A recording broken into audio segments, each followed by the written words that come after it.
Victorious in battle, we return to our sordid tale. The lamentations of a maddened priest forever silenced as he joins his only son in obliteration.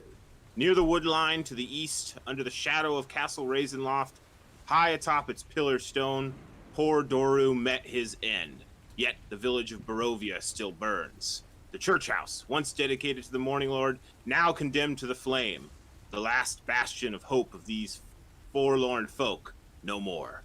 As Doru made his mad attempt for escape, the new Burgermaster urged his people towards the doomed church in an attempt to combat the fire. Though it is clear, even from this distance, that their attempts are in vain. The inferno yet rages, threatening to spread to the village proper.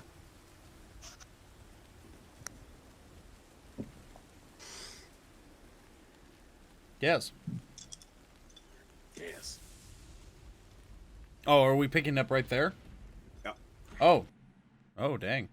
There's the map. There's the map. Hey, there's an eyeball. There's the map.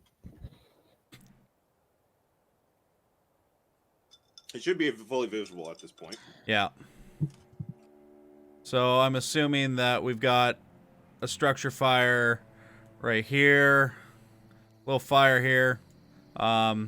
Just a little fire. little humongous fire there. Little fire here. Can you see the token on it? Yeah? No. Oh, you can't. That's why I was drawing the fire, otherwise I wouldn't have. I can see the token. I can see the token. Oh. Everybody else can see the token? Yeah, The fire? Yeah. there it is. There Found it it. is. Found it. That's interesting. Okay. Got that's it. Interesting. That is interesting. That's going to cause some problem later, but we'll fix that problem then. Okay, yes. Yeah, and you can see the townfolk are attempting to form a bucket brigade, but you cannot distinguish them individually from the distance that you are currently at, which is just some, a couple hundred yards perhaps. I remember I held back because I had no chance of catching him. I was just using my bless for them. So That's fine. Okay, so I'll start So you can rallying be the troops. I'll call it the Tados. So Tados, Tormund. Do either one of you have water that you can cast on this fire? No, but I have ethereal fire. No, don't do that. No. How about you, Tormund? Alas, I have expanded all of my spell slots. My deity is angry with me. He will not grant me further power on this day until I have rested and prayed to Talos. All right, grab a bucket. I'll start directing the bucket brigade, making sure everybody's staying safe. All right, so this is going to be a skill challenge. Ooh. Situation with the raging fire. As you swoop down, one of the peasant folks points in. You can see them arguing, and he says, "The Burgermaster went in." He's speaking to one of the others, but you hear that just as you're landing. The fire is going pretty berserk at this point. And as you look in, you can kind of see in through the inferno. There's a mottled shape moving towards the door from within, trying to make its way back out. You hear one of the townfolk say to the other, "He went in after Father Donovich. Neither of them have returned." I'll call out to the others and I'll say, "The Burgermaster's inside," and I'll attempt to pull him from the building. Okay, awesome. So you're gonna go in and try to brave the fire long enough to use athletics to free the yes, free the individual. All right, so I'm gonna handle this. Oh gosh. All right, so what we'll do is we'll do a Constitution saving throw to see if you're able to enter the building at all, or if the fire pushes you back. Okay. And then we'll do your athletics. Okay. Here's my Constitution saving throw. Uh-huh. Okay, you succeed. Okay. And my athletics coming up here. So I'm going to be using the shield to kind of combat, get a barrier in between me and the fire. I would have probably tied some sort of burlap around my face so I can breathe at least somewhat in that fire. And then I would also be using, if they had it, like another any type of creating any type of barrier on my left and my right, so I can walk in there without getting licked with too many flames. And then once I get in there, wrapping a rope around whomever is there and pulling them out. Okay, yeah. Okay. Yeah. There we go. 17. All right. Yeah, so that's going to count as a success against the skill challenge. As Okay. you're able to get in there, you see the man's fine but worn robes laying on the ground. He hasn't quite been committed to the flame, but it is clear that the smoke has gotten to him. However, you are able to scoop him up, and as the two of you come free of the building, another big beam collapses right behind you, sending up a big shower of sparks and debris. And as you look up, you see the wind is beginning to catch these bits. It's carrying them in closer to the city. It's only a matter of time before a bit of this fire finds purchase on the close-by buildings. That's one success, though. Good job. Cool. The townfolk cheer as the Burgermaster is brought forth, and a bunch of them surge forward to help you carry him the rest of the way down the steps of the church. I'll wave them off and I'll say, focus on the houses those embers are going to. We must prevent them from catching fire. I'll take care of him. All right. Who's up next? Who's got an idea of how to help with this fire situation and wants to put their skills to the test? How far apart are these houses? Well, technically, it looks like by scale, there's 40-foot gap in between the church and the nearest house. But then the houses themselves, it looks like it's about 30-foot gap there. The houses themselves are quite compacted. So if it does make the leap, you assume that it would be the inferno would be quite hard to control at that point. And I do have mists down, so hold that thought for just a second, Kirk, if you don't mind. I'm going to switch to M here. What's up, M? All right, so you asked for ideas of an action to take. So Absolutely, I did. Klug is I am not in the best health to fight, and I can feel it. I'm gonna hurt tomorrow. Wow. So I take a look. I scramble up to the top of a roof and try and get a high ground so I can watch, see if there's any flames that start to poke up where there shouldn't be flames. You know, where there's smoke, there's fire. Okay, so you're going to use your perception in an attempt to help direct the firefighting? Yeah. Okay, I accept those terms. That's fair.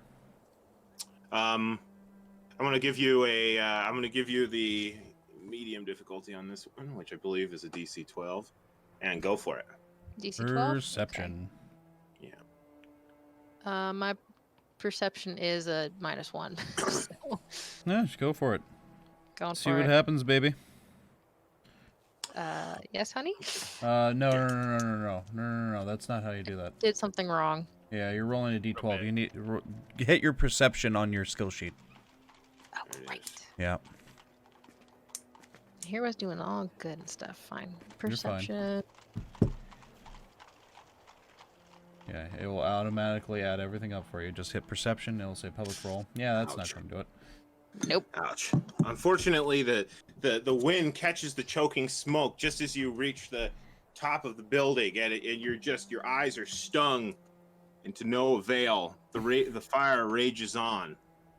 You have one failure, folks. 2 more, and you fail the skill challenge. Oh. I'm going to start taking a look around. I'm going to get closer to the buildings. So, let's see, where are we? Yeah, your token is down to the west, but you can move it wherever you want, I believe. I'm going to try and get in that rough area. Okay.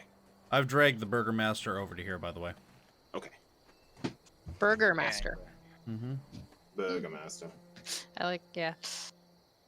So I'm going to get there, and I am going to start playing my violin Okay. and call forth my unseen servant to squash the embers as they come in touch with the buildings.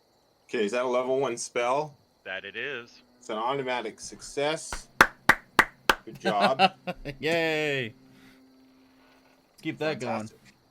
The unseen servant springs to action, going about and stamping out all the embers that manage to make it to the adjoining buildings, or the nearby buildings, I should say, not adjoining. Okay, we have had 2 successes, 1 failure so far. Who else is ready to step up and Do it. take Let's a do stab it. at this firefighting challenge? Yeah. Xavier will grab a bucket and throw water on the flames. Okay. Hey, when all else fails, do what you can, man. Hey, you know what? There you go. All right. Well, athletics has been done by someone else, but it doesn't mean that you can't do it as well. Or acrobatics if you want to do it with a flare, but I would recommend doing your strength. So I think to throw something, It's athletics. it's pretty much just an athletic Dexterity. roll. So Yep. dexterity. Is it dex to roll so you can? Throwing is dex, yeah. Is it? Interesting. So well, we have a choice. We have a choice. Depends on if it's a heavy object. We have a choice here. You can roll you can roll essentially a dex saving throw, which will just give us an unproficient thrown weapon attack, right? So you can roll that, or you can roll athletics, whichever you feel is stronger for this task. Ouch. Get after it. All right, 1 second.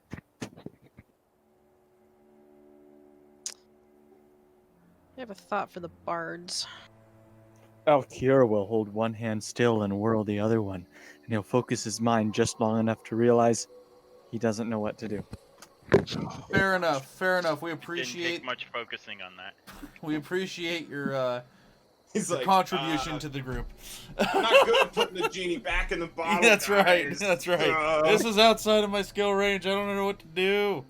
It's like a one-way ticket, like it only goes one way. No. If you Not my pay grade, guys. Oh. Go! Well, Casey, if All you right, with Okay. with deft expertise, the bard goes to town in a perfect rhythm, There you heaving and hoeing bucket after bucket, and soon the villagers take note of his technique, and so too is their rhythm increased, speed.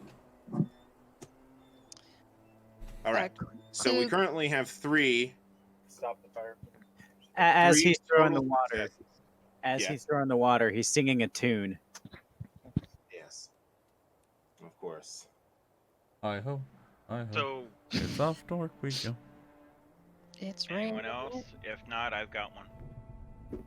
What if I was to... I'm going to ask the group, what if we were to make a controlled fire line to burn away the grass and brush? That's how we do it in the real world. Yeah, but there's wind carrying this straight into the buildings. That's not going to work. It's going to create more fire. Correct. If the wind is going this way, then it's going to go into the buildings. Even if the wind is going this way, you all have all this brush and everything out here. You're going to create a massive wildfire. In this situation, I'd recommend maybe staying that to a last resort. Shovels. Fair.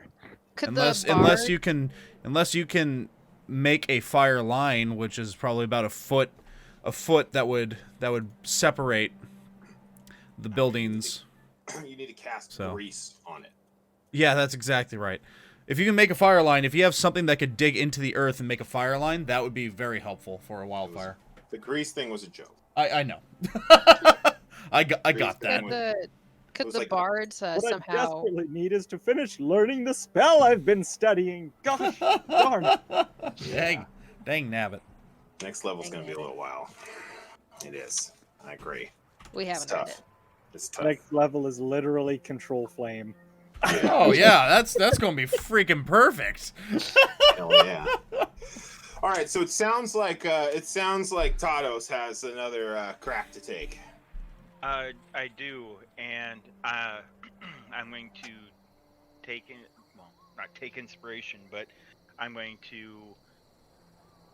Yeah, no, I still have my inspiration to use. I am going to call over to Xavier and match the tune that I'm playing on my violin, tap Okay. my foot, and Xavier, sing or flute, don't care. Let's get these guys into a rhythm to fight the fire. There you Up. go. Of course I'm going to blow my flute. Okay. All right, So- so performance to get everybody into sync. Performance. Correct. I mean, they're already doing pretty good, so I'm going to give you the 12 DC. Ooh. And Good luck. being that there's 2 of us working on it And you've got together, inspiration. Yeah, I mean, yes, he hasn't used his performance yet, so I'll allow you to use the help action on this one as well. Nice. Hey! Pretty damn close, frankly. Hey!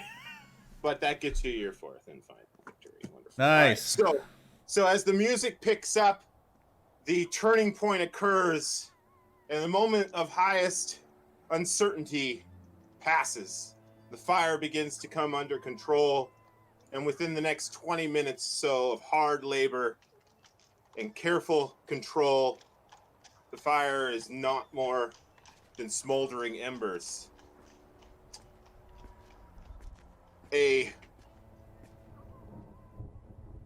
partially burnt, singed Ismark Koliana, Burgermaster of the town of Barovia, limps his way over to you as the task is finished and says, "It's a fine deed, friends. I will retire to my mansion. You should prepare for your journey at once. You must set out.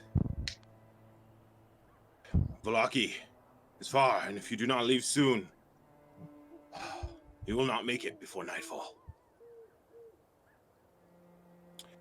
He reaches for something beneath his cape and withdraws a jingling pouch heavy with coin.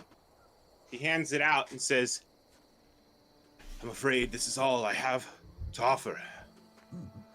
You can provision yourself at Bildrath's Mercantile in town. Irina will summon you soon. Thank you again." I'll take the coins. How many coins did he give us? At just a general estimation, you imagine there's probably around 100. The actual number is indeed 100. I'm gonna go inside the building and check up the burnt up corpse. Yeah, you can go in and you will find one corpse amongst the rubble, blackened, charred. All right. There you go. I'll look at the Burgermaster and I'll say, this is acceptable for our trip. We will protect your sister well. You said 100? Yeah, there's 100 gold pieces. All right. I will. I'm gonna check the dead body. Yeah, the priest of the Dead. morning lord. Unfortunately, all his earthly possessions, along with his life, was claimed by the fires. Oh, I'm so sad. I'll kick him one last time and walk out. One more time. Uh-oh. Ismark takes note of your jaunt inside, and he kind of waves you over to join him as he's speaking with your, de facto leader, Sir Davish here. He He flips. waits. He Yeah, go flips ahead. whatever hair he has left with his hand behind him, doing a hair flip on his way out gloriously. Mm-hmm. Do you go over to Ismark as he beckons you forth to join in confidence with your allies? Yes. Okay. As he does so, as you do so, he leans in and he says, "One more bit of business, my friends. This was a tragic day. Lord Donovich served this community well for many years before he fell to this madness. I would have him known for those services and not for his final state. The fire was a tragedy. It has already claimed much of what little hope we have left here in Barovia. We will not sully the priest's name as well. Do I have your confidence?" I'll look at him and I'll say, then I recommend you rally your people soon, for word will get out, but not from us. He kind of looks wistfully towards the church, where, you know, he'd probably experienced quite a few of his memories through childhood to adulthood. His own coronation as Burgermaster.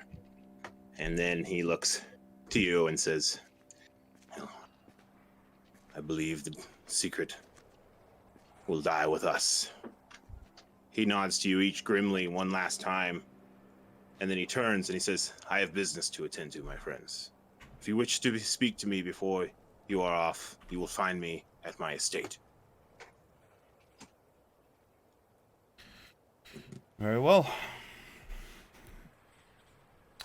Xavier takes out his mirror and angrily stares at what's left of what remains of his hair. It's not looking good. It's not looking good. We must get provisions.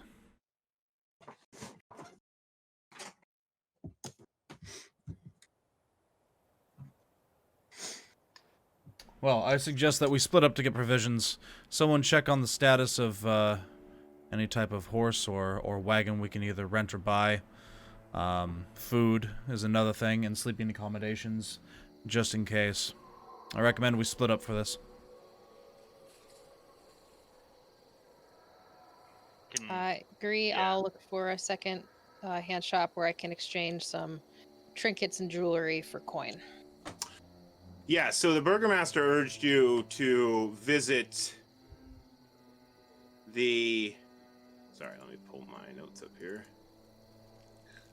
The Bildreth's Mercantile, which is a building that you located in the town square in the beginning of the adventure upon your arrival here. It was this building, as a matter of fact.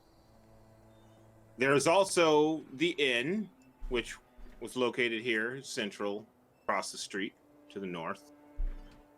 The Blood of the Vine Tavern. Those are the two locations where you found commerce occurring in this town, besides the strange lady in her pastry cart. Okay. She was so lovely. Mm-hmm. I'll head to the mercantile shop if someone wants to head to the inn and inquire about horses or carts. I'll follow you to the mercantile shop. I'll go to the inn. All right, okay, cool. So we're gonna split off. A couple of you are heading in here. At least one of you is heading in here. And when we're split party, you can basically introduce yourself to either scene if you're not already committed. You can just walk in. It's fine. So choose to do so at your whim. We're gonna start at the mercantile because we haven't been there yet, and we have been to the inn once before. You approach from the north, across the square. The townsfolk are just now starting to go back to their secluded lives, though many more of the windows now have pale faces looking out and onwards, watching you as you all make your way to the center of town. A bit of excitement, a bit of a buzz, perhaps hope. You arrive at Bildreth's Mercantile. The sparse light from this building spills out from behind drawn heavy curtains. A sign over the door, creaking on its hinges, reads, Bildreth's Mercantile. I'll push open the door. You do so, and you can see a squat but wide 70 by 40 foot main chamber. There are a couple doors leading off to areas that are clearly not meant for customers, and the store is stocked sparsely with various adventuring goods. There's a young man with a broom. You saw him earlier. He was the largest of the townsfolk working on the bucket line.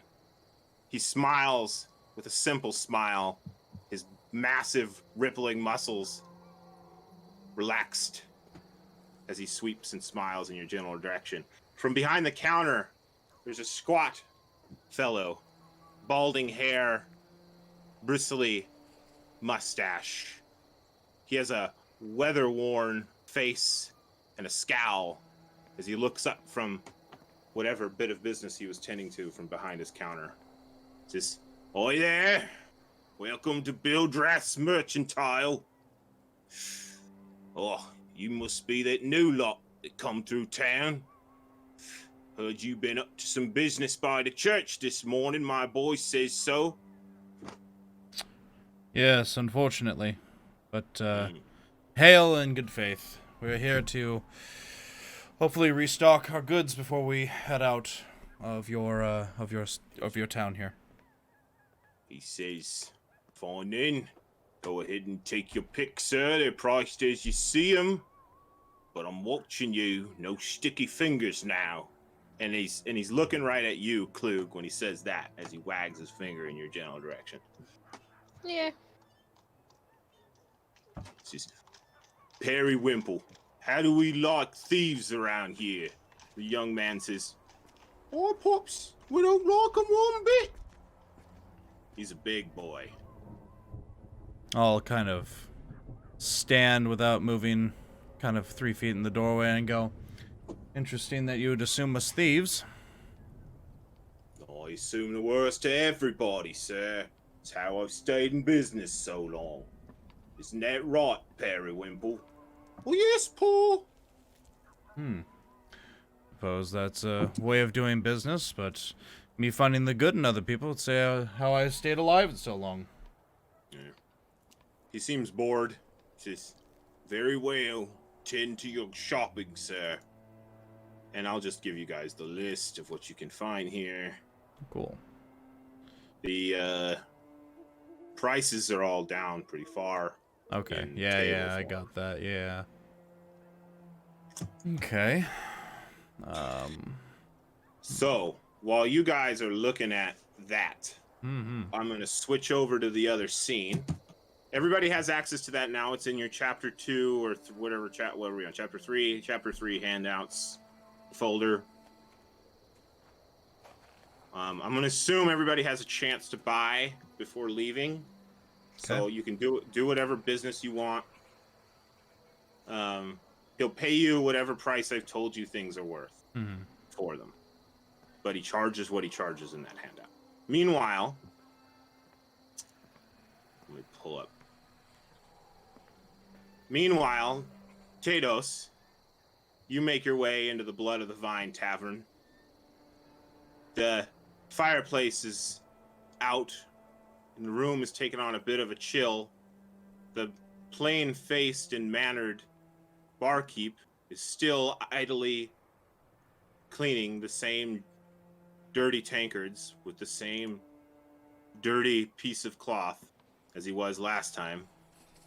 And as for patrons, there are none.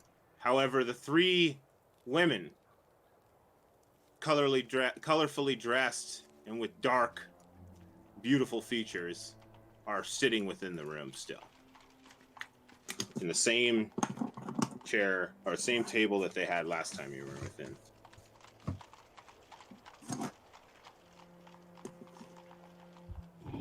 Go up to the barkeep for the moment. "Hello, sir. Might I interest you in a beverage?" Does the beverage come with information? "Oh, it comes with a cup." A what? What about information? "Well, I'm a font of information, sir. What sorts might you be interested in?" Here, might we be able to find some horses and a cart to be able to do some traveling? "Oh, horses, you say? Nay, I'm afraid. There's a cart or two, but we ate the last horses some months ago, sir." Who has the carts? "Why, I imagine some of the townsfolk could lend you a cart, sir. I believe my fine employers are owners of one such cart themselves."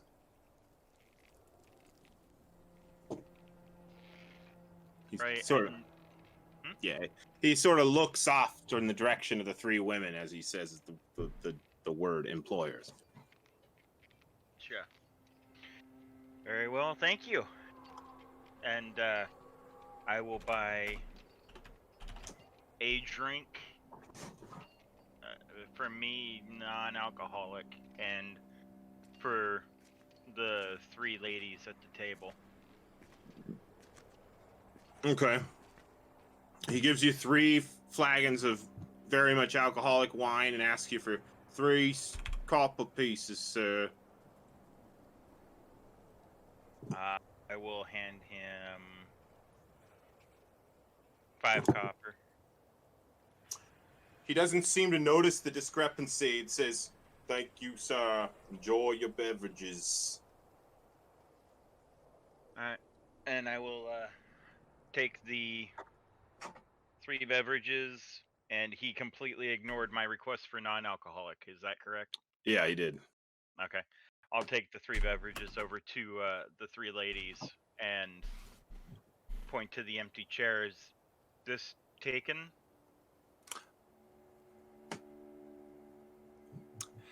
These colorfully dressed lasses, though they show the telltale signs of lines on their face of matronly age, still command stunning beauty, each of them. And they all have a familiar resemblance to each other. Dark hair, dark eyebrows, dark eyes, gorgeous smiles, big lips. The tallest of the 3 leans in and says, "Of course not, dear. Have a seat." I will sit down with them and spread the wines around to them. And I was wondering, I've seen you here previously. Is this your establishment or just a nice place to rest? The 3 of them smile in unison. The tallest answers, "Oh, this here is our place of business indeed. I, Sorvia, and my 2 sisters, Alenka and Mirabelle. But these are not our people, just our establishment." When you say not your people, what do you mean by that? Well, dear, don't you see how drab they all are? We Vistani would never be seen in such grayish garb. It saddens one to look upon. No wonder they're so depressed. But enough about us, friend. You're just the talk of the town, are you not? Don't know why I would be. However, speaking of talking of the town, I do have a question. Is there a place or persons, people, that might be willing to assist us with either horses or beasts of burden and cart that we might be able to borrow for a short time? Sorvia leans in and says, "You know what, friend? Our people are known for their horsemanship. And while we have none here amongst these people, the encampment near the Seer Pool certainly does. It's not far from here, along your journey to Vallaki, as a matter of fact." Come on.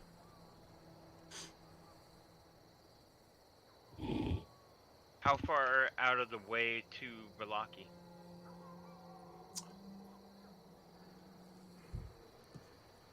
Let me just confirm with my map real quick.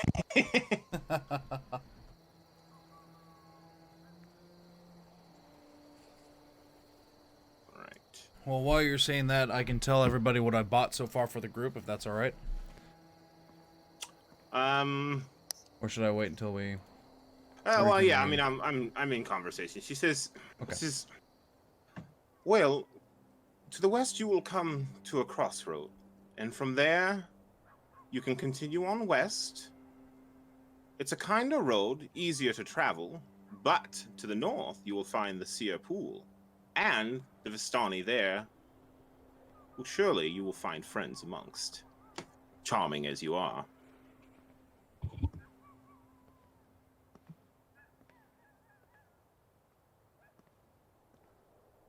Very well.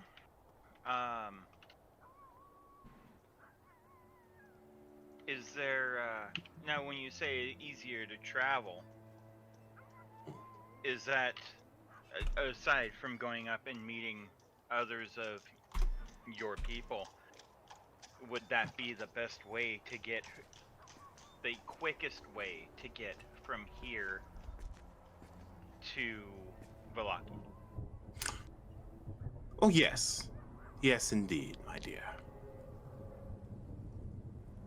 Does it take to get from here to the Sears Pool?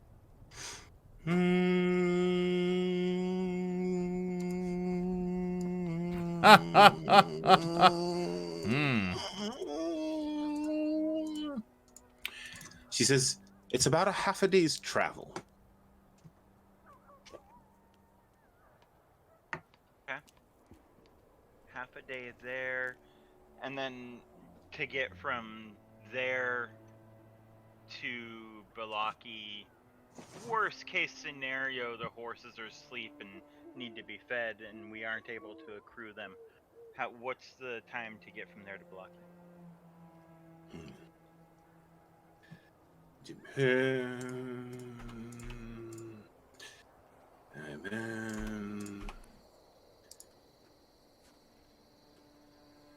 Vallaki is a day's travel by foot from the Seer Pool. On horseback, I imagine you could do it in a third of the time. Okay. Well, I do greatly appreciate that, and I do have a couple people that are willing to go with me. Now, do they have many mounts to be able to be used? Or is this just they might have a few available?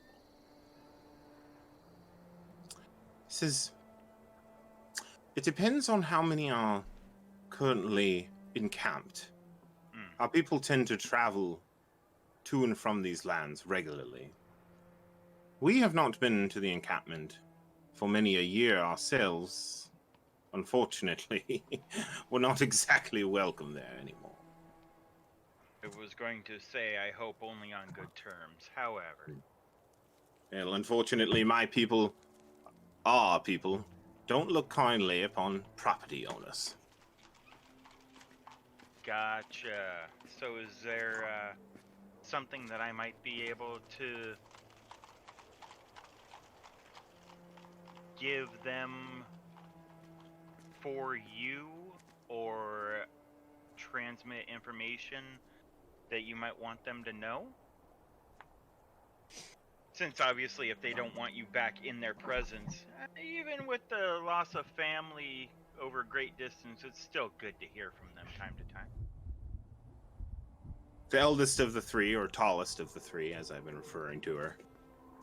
She smiles broadly and turns and looks at each of her sisters, who smile warmly at her, and she turns back to you and she says, you know, sir, that is a most kind gesture.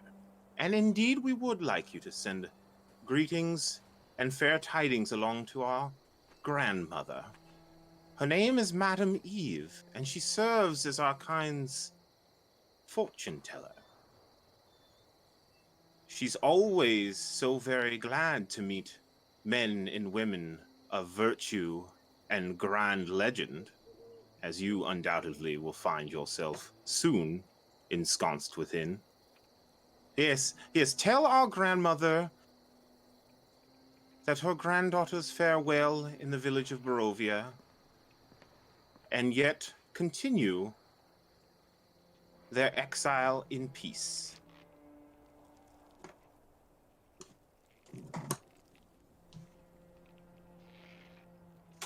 Very well. I will be happy to give the information as soon as I see her.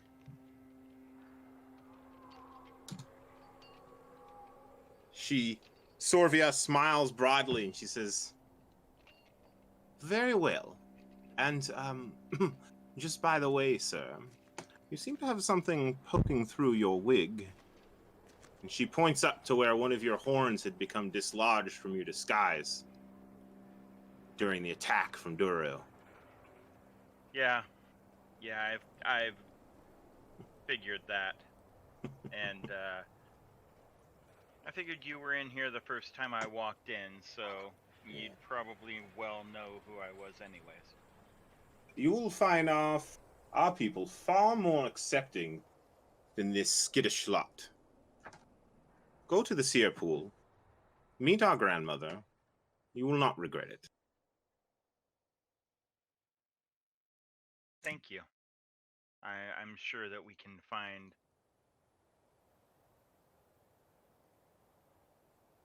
well intentions in passing along the information, as well as meeting with Madam Eve.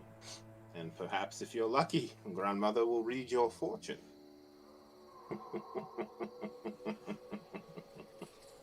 I would like to have insight into if that is actually malicious, if they are goading me into something that is going to be dangerous, or if this is something that they believe might actually be beneficial to... Awesome. Yeah, roll it. I'll roll deception against you. See if you get to know what their true intentions are.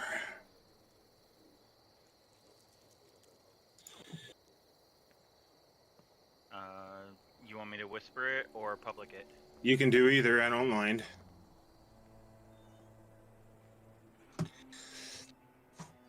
All right. So, the conversation seems perfectly casual to you.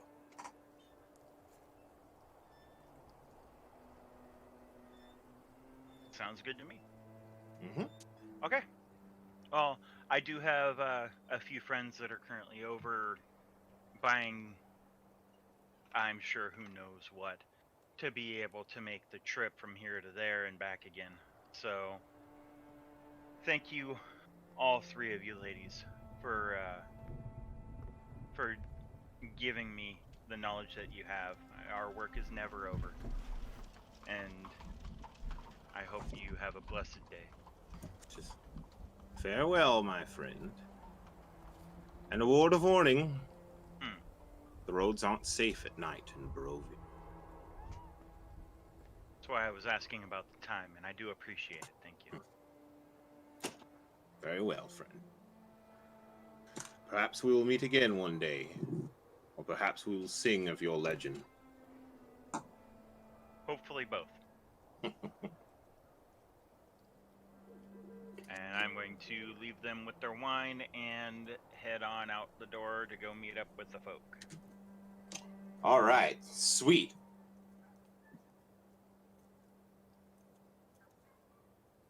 Groovy, guys. All right, let me hop back into the correct map now that I'm done measuring miles. And okay, so both the two main establishments within the town have been visited.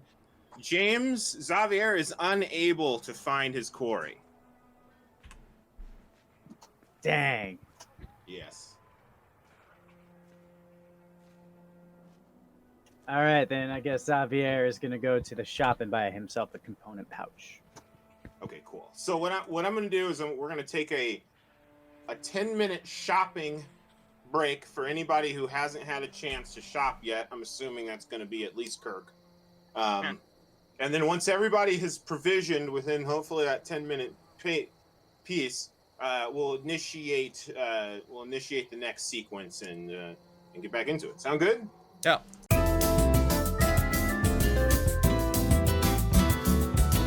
As you're finishing up your transaction, the door to Bildrath's mercantile opens.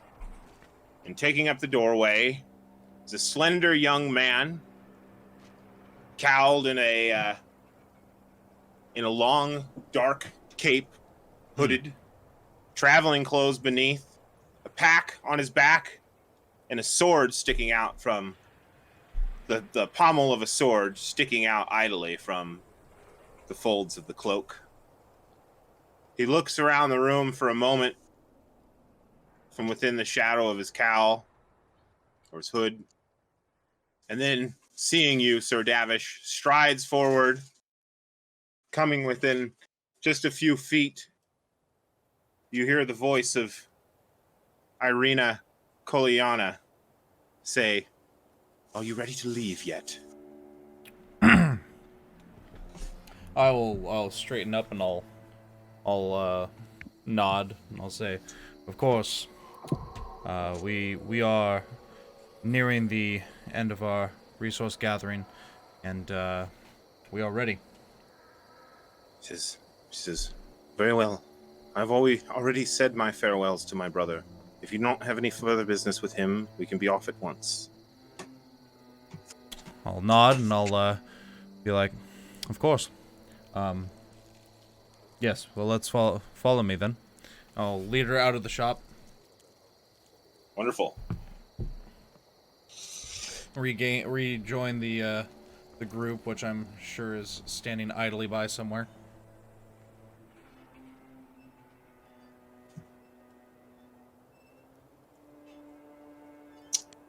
I'll also lean into her. I'll say, "Is there some way you'd rather be addressed while we're on the road to not arouse suspicion?" You may refer to me as Ira. Very well, Ira. You are one of our members of the party. Stands up straight, dusts off her cloak a bit. A bit of dust does come out of the folds as she does so, and she nods curtly before spinning on her heel and taking up her position behind you as you stride forth from the mercantile house. Okay, I've got a card down. We've got Executioner. That's Xavier. Xavier would look towards the extra party member and tilts his head out of curiosity and asks, "How were you ever caught by that bumbling buffoon in the first place in that burning building?" I'm afraid my failing was that of pitying the man. I got too close. It won't happen again.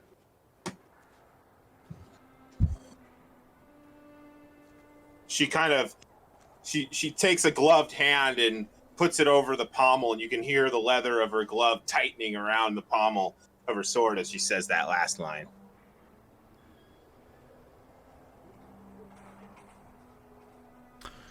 Both of you steel yourselves. We have a long road ahead of ourselves, and fighting amongst each other won't be the answer to survival. Klug completely misses the need for discretion and squeals and runs up, very excited to see her joining the party. Yeah. You going for the embrace, or are you just like, how are you approaching her physically? Come up short of an embrace. Just very happy to see this person again. Just like, but you can see there was a moment of thinking about a hug. Yeah. She brings up a hand as if in to slow your advance, and you catch a bit of a wry grin from beneath the shadow of her cloak as she says, "My friend Klug now. Hide your joy, dear. I am incognito." Oh, right. Of course. You may refer to me as Ira during our travels. Very well. And I am still your Klug. And since the 7 of us are here, we should start forth. As Right. the conversation went on, Xavier just chuckled menacingly at the sight, amused by the two's interaction with each other. Fantastic. You set out upon the road road mid-morning at this hour. You head west before turning to the south.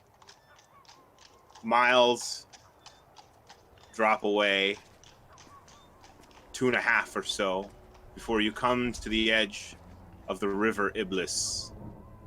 An old stone masonry bridge bridges the river as it meanders idly down from the west.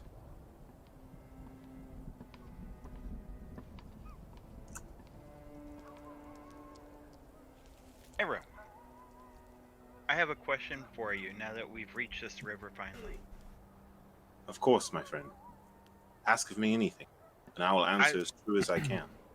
I was told that, I'm going to guess, northwest of here is a place called the Seer Pool. Ah, yes. It is a lake. It is a lake not too far from here, up the river. So, the people that reside there, do you know much of them? Ah, yes, the Vistani. They are strange folk. It is said that they and they alone have the ability to leave these lands and return at will. Though how they came upon such a gift, I do not know. Though some say it is of a potion, and for the right price, the Vistani will part with that. Those that have run into them, it's, they typically come across as pretty, personable. Is that correct, or is it those that come across them have never been seen again? No. Many of the regular folk, or the common folk of the lands of Barovia, find them garish and delinquent. But they are friendly and kind, silversmiths and tinkerers, though their ability to leave these lands and return is a subject of great fear and mistrust. Some fear they serve the devil. Others see them as strange aberrations. And others see them as friends. Okay. So I'm going to share with the group the conversation I had with Alenka, Maribel, And and Sylvia, Yes. and the request that they had given me when I go into that area to see them, to give good tidings and greetings to their grandmother, Madame Eve, who happens to be the fortune teller. Granted, they said it's about half a day to get there, and then a full day journey to get up to Vallaki. But if we can get beasts from them, horses or whatever beast of burden they have, we could make the trip in a third of the time. We could be there by nightfall if we are capable and we run into them when they're not out hunting or doing whatever. Since we are now at this pass in the river, I'm sure there's going to be something better up ahead to be able to go to the Seer Pool, but I wanted to get this out now before we continue down a road that we don't know the opportunity, that we don't have it. What are people's opinions on this?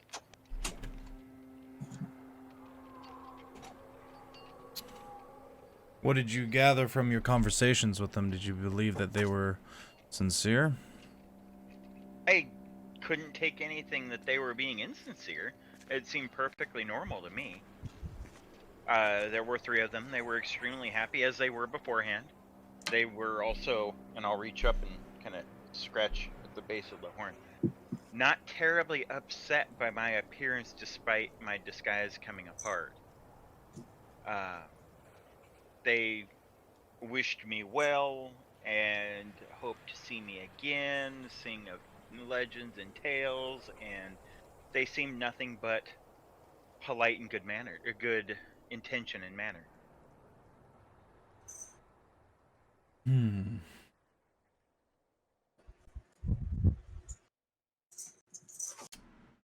Was it Ira that she wanted to be called? Ira. Ira. Well, Ira, what would you say about these people? You seem to know a little bit about them. He says, my father has had many dealings with the Vistani over the years, and he always seemed amicable about his business with them. They have not been at the heart of any crimes that I am aware of, other than the crime of being outsiders, which, as you have no doubt noticed, is quite the capital crime here in Barovia. However, I have had little dealings with them of my own accord. I am, however, eager to learn more about them, and would not mind a stop off at the Seer encampment. Very well.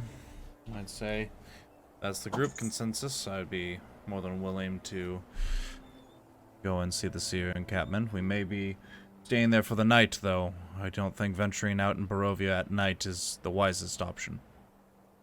Says, well, by my understanding of the maps my father taught me as I grew, if we were to head on to Vallaki without stopping, we would find ourselves along the road at night. So perhaps it is fortunate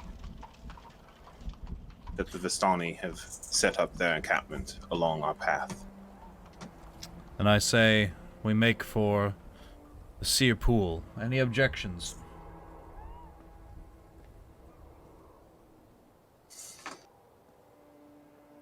I personally wanted to go there. I kind of said that I'd pass a word along. Very good. Anybody objecting to our venturing off to the Seer Pool?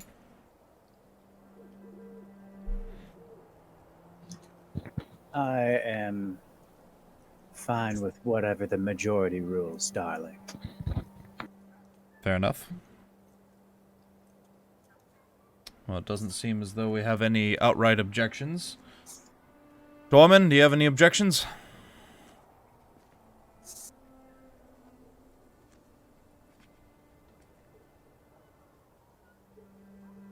I'll take that as a no from Tormund. Well, we can't hear you there, Emery. Are you talking? Any objections? No objections from Alkier.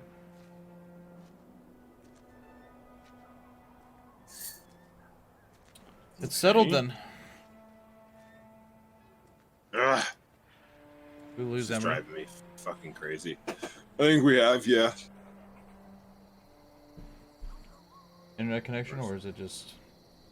I don't know. I'm using this time to stall because I'm trying to fix a problem here with the Oh, something.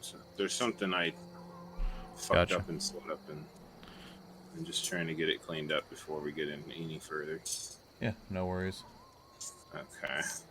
Fixing the combat map. We're screwed. Wes, be so glad you don't have the dog right now. Why? Gas. It stinks. Of course. Oh my god, my little boobs. My little boob kaboob kitten. Stinkiest gas of any animal I've ever had. Yeah, how do you so think? cute. How do you think my car was this today? Okay, so you get to suffer a little now too. I love it. I love the stinky And poops. of course, he comes right over me and lies down with his butt pointed at me. Mm-hmm. All right, I'm Ready, ready. aim, fire. All right, let's figure out what's going on with our friend Emery. before we Ugh, just God. go off. I sent him a message. He's muted, not deafened, so he can hear us in the background maybe. Okay, I'll send him. I'll give him a call. Okay. See what's going on here. Maybe he's falling asleep.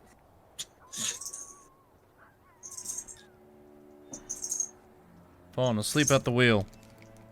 I wouldn't put it past him if he's not feeling good. No, That's a very Emery type of thing to do. Yeah, I wouldn't either. Makes total sense to me. Mm-hmm. Hey, are you there? Oh, okay. Do you need a do you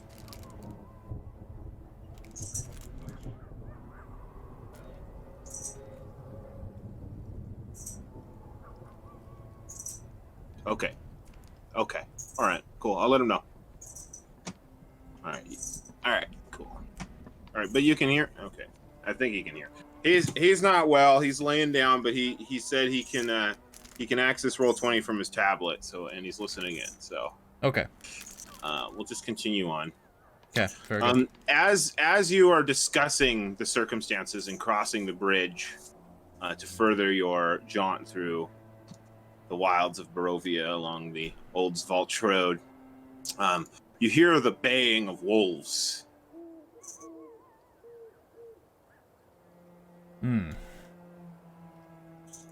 Best we make haste to the encampment then. Mm-hmm. Travel west along the road. Another 5 miles, which is a quarter of a day, I believe. Quarter a day march through the woods, all around. The mist is heavy. The tall evergreen trees of this Zvalch forest leer above you, and the baying of wolves can be heard ever clearer as you travel forth. You arrive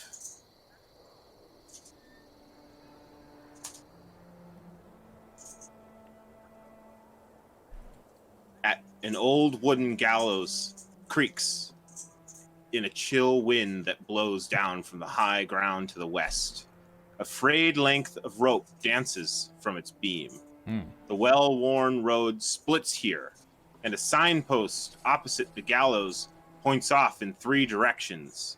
Barovia Village to the east from whence you came, Seer Pool to the northwest, and Ravenloft / Vallaki to the southwest. The northwest fork slants down and disappears into the trees, while the southwest fork clings to an upward slope. Across from the gallows, a low wall, crumbling in places, partially encloses a small plot of graves shrouded in fog. Northwest we go.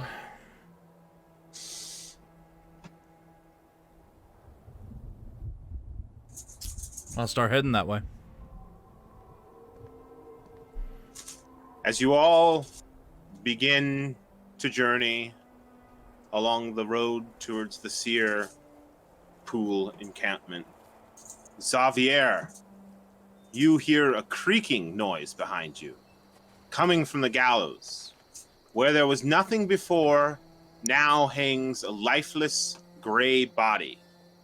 The breeze turns the hanged figure slowly, so that it can fix its dead eyes upon you. The visage is none other than your own. I will alarm the party to take a gander over what I have seen. Guys, seems like there's a dead body over there. I'll take a look where he's going. Yeah, so there upon the gallows, where there was just a swinging bit of rope before, now hangs a corpse. And sure as the day is short, the corpse is the exact likeness of your good friend Xavier. Well, at least they have good taste. Xavier just smiles and narrows his eyes, somewhat amused and angry at the sight at the same time, feeling as if somebody is toying with him.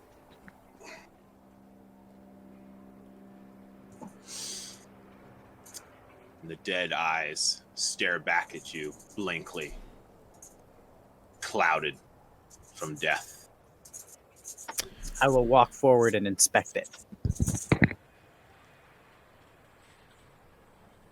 A snarling wolf the size of a grizzly bear steps out of the fog. Roll initiative.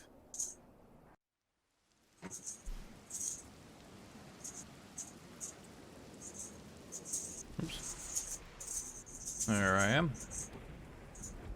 Yeah. Sorry, which one's for initiative again? Oh, right there. So you gotta click your I got it. token. Yeah. I think I did. No, you have to click your token and then hit initiative. I can't see my token. It's pitch black. Oh wait, Scroll up. there shouldn't be any. Yeah, there shouldn't be any What? There we lighting are. issues here. Yeah, It it's should- pitch black it- for me it- too. It should be universal light here. I can only see my token, Negative. and it's What? just pitch black screen for me. It's see a whole that. bunch of dark. I see that. Mhm. All right, let me check what's going on here. Also, I agree, Okay. Tormund. I agree. It appears that my initiative rolls aren't Or working. Tados, I- excuse me. Fuck it. I'm just gonna pull it off. I'm just gonna pull the fog of war off completely. Everything light up? Yeah. Yep. Yeah. Alright. Don't pay attention to anything past the battle map to the bottom. That's not for you. That's not for you. I'll move some yeah, just don't look down there. Ah. Ah. There I Ah. am. That's not for you. Ah. Alright. Alright. We'll just keep it centered, nice and tight. Alright, I forgot one individual. Oh yeah. Get her in here. Yeah. I sense our dinner is approaching. Wes, can I put the dog out, or are we? Am I stuck with him? You can put the dog out. He just. That's funny. All right. Well, AFK. Irina Coliana. Irina Coliana, come in. Come on. Come on, Irina. I'll express. Come on in. You can do it. There she is. Bada bing, bada boom. All right, guys. I just kind of put you in a random order when I loaded up the map. So I hope nobody's offended by that. If you are, you can kind of switch yourselves around a little bit. It's fine. Yeah, I am. You ruined my night because of Well, it. you actually happen to be right up by the gallows where you're supposed to be, so that worked out just fabulously for you. Yeah. So as you move forward, Xavier, you see your corpse hanging, and then from behind it, you just catch a glimpse of this bear-sized black wolf with this gnarly scar across its face, across its snout. One of its eyes is all fucked up and gored out, and it's just moving silently through the mist towards you. As you lock eyes with the beast, it snarls and springs, and then we're in initiative, but I need to roll her initiative.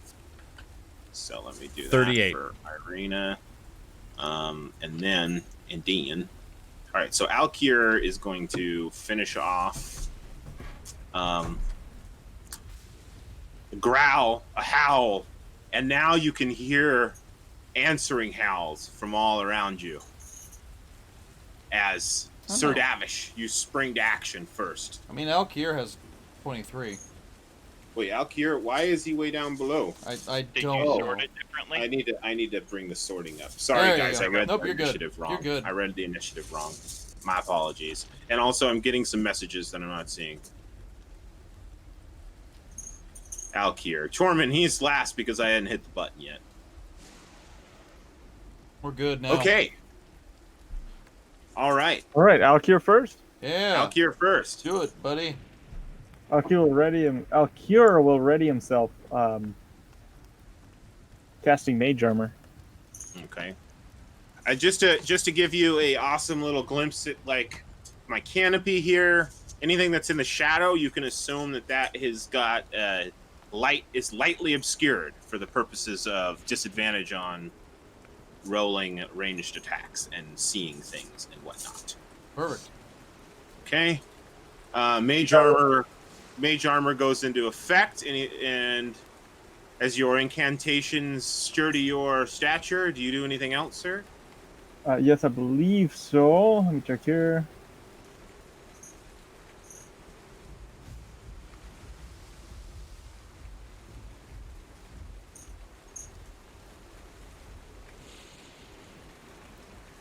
And I will also activate Blade Song with a bonus action.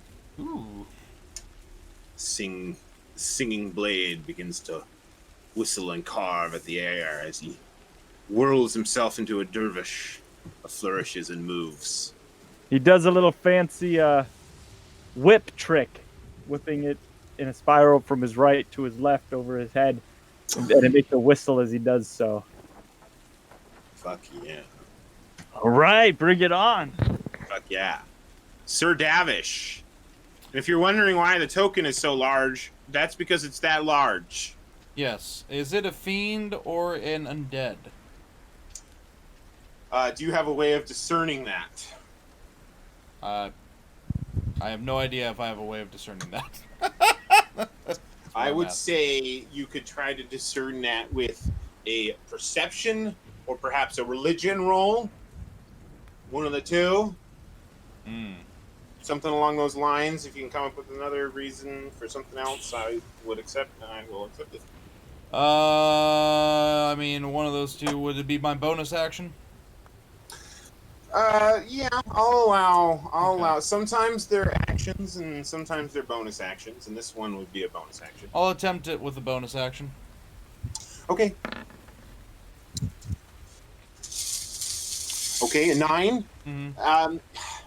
You can't be sure, but it moves with, it moves like an animal. And you've seen demons that move like animals too, but you know, you can't be certain. Still cloaked in the fog and in the shadow. Right. I guess I was more going for, well, which won't change my making the roll or not, but I guess I was going for, like, I understand it's probably an animal, but is it being possessed by someone unholy, basically? Yeah, So you couldn't get a read yeah, on that. exactly. No, I got you there. You there. So I give what you the I super will. generic answer. Yeah, no, I got you. Absolutely. So I guess what's going to happen is I am going to draw my sword and shield, and I am going to ready in action. If that wolf comes into my fighting range, I am going to beat the living shit out of it. Okay, wonderful. As he draws his sword, it's the normal sword now, just the regular iron long sword, and Okay.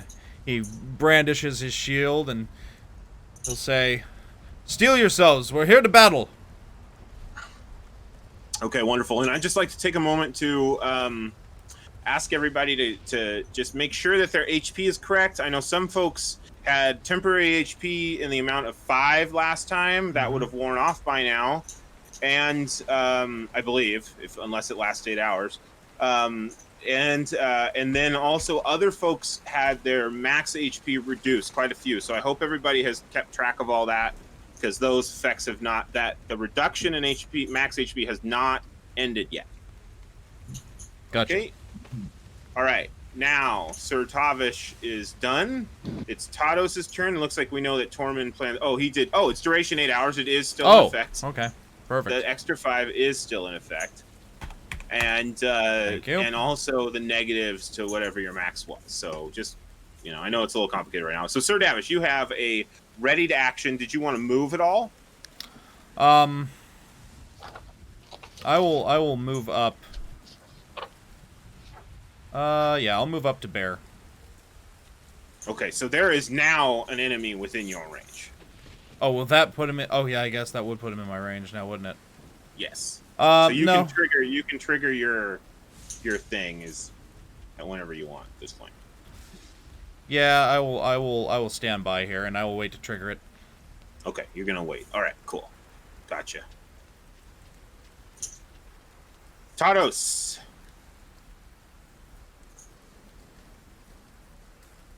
got a gut feeling on this one, and I've already made comment to someone else about this.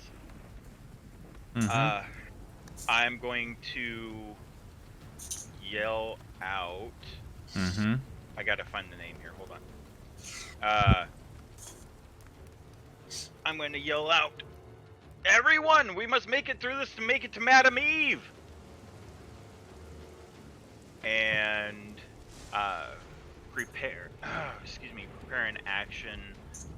If for some reason something gets close enough to me that's an enemy, I'm going to attack it with my rapier. Okay. All right. Torment. Does not look like that the beast understood what you were saying. It hasn't gone yet. We'll find out. That's true. That's true. What did you say something? Oh, you said Madam something Eve. to your- Yeah. Yeah. Yeah. We must make to Madam Eve. Torn moves.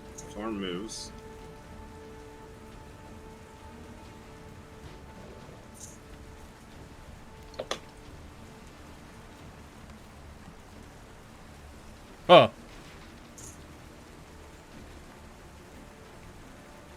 Okay, wisdom. What's the second number for? I think it's a level 2 spell, isn't it? Is it?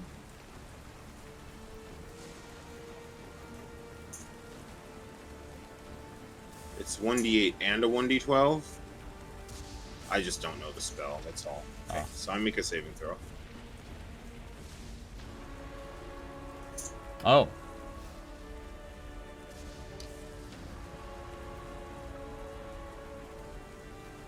Oh, if it's been damaged before, it takes the extra d12. So for now, it'll just take the 8 currently. Is that the? And Gotcha. It's wisdom. Okay, cool. Save DC 13. I'm going to fail that saving throw. Take 8. Solemn bell tolls, and the creature withers to a certain degree as it's lunging forward.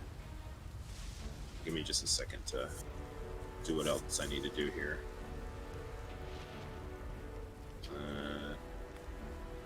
Here. GM, all that stuff. GM plus stuff. Okay. I need to actually move these.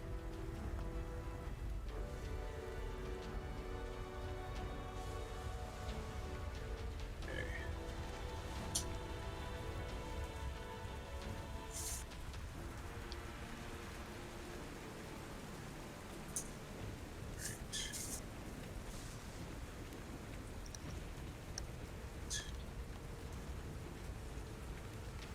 All right. Okay. Cool. All right.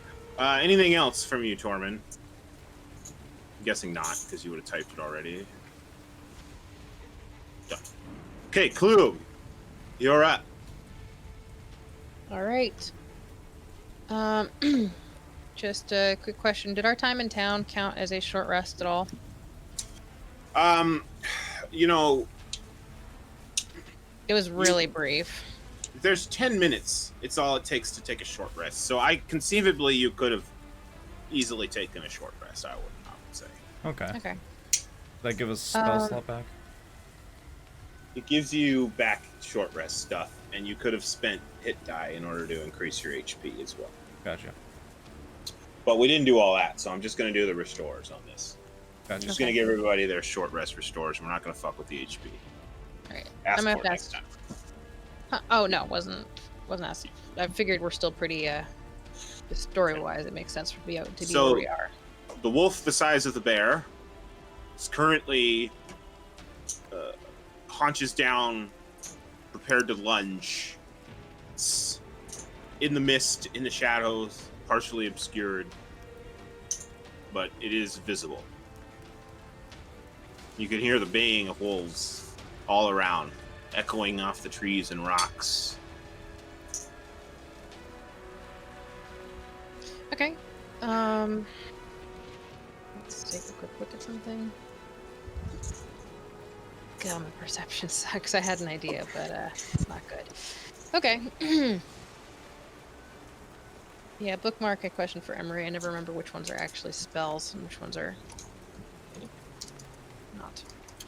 So you have two abilities. You have two different curses, right? This is what we were supposed to talk about before. No, I wrote stuff down, but I couldn't figure out Okay. which ones were the curses, which ones take up spell slots, which ones aren't. So yeah. So hex is the one that's a spell, and your curse is the one that is not a spell. So you have a hex and a curse. The curse is called Hexblade's Curse. That's why it's so confusing. But if we just call it the curse, then it can be differentiated from the hex, which is a spell. So I can use hex twice, or does Hexblade fill its spell slot? Hexblade's Curse take up a spell slot. So, oh fuck, I can't remember exactly what you're doing. The both I think take up the same type of action, I believe. If I'm not. So like, as I recall, it takes you 2 turns to fully debuff before you're able to start attacking, if I'm correct. Or you can just partially debuff and start attacking. But you can do either or right now, essentially. Okay. Mostly just getting curious for prepping. Yeah, we didn't do it. I apologize. I was supposed to catch up with you, and I didn't. Oh, no worries. I did my own homework too, but Yeah. still getting there. So Okay. the Hexblade's Curse is a bonus action, and the spell Hex, I believe, is also a bonus action. That's correct. Okay, No, so they're that's both correct. bonus actions. So you can do either or. One gives you more damage and is transferable upon death, and the other one gives you a greater crit range and also, I believe, damage. I think that they both And do a little damage. bit of HP regeneration at the end. HP. Does So, you know, I got a question about that, but I can wait till later. If we didn't have a long rest, I don't think I can use some of those, so don't matter. All right. So wolves bang around. Klug, you know, just looks over my shoulders into the fog. Is there more than one? Is this a feint? Not There's sure. clearly more than one. Okay. So how many there are is kind of obscured by the fog and the echoing baying all about, but you know there's more than one. More than 2, you assume. Is there any discern at all as to which direction there might be another one? Coming all around you. All around you. Okay. So looking around doesn't yield anything. I prep my hand crossbow, load it, and fire at our wolfy friend. Yeah, you can use a perception, Okay. but you'll be at disadvantage because everybody who's in stealth around you is currently also obscured. But if you want to try to find targets, you can use perception. I already have like a -1, but why not? Let's do it. Okay, so that'd be your bonus action. So instead of casting one of your 2 spells, you could do that, or you could cast your hex, or your I'm not curse. going to cast any spells. I'm just going to roll your perception. Okay. Roll your perception, and I'll. Oh God. I have a handicap with perception. Oh God, no. Shit.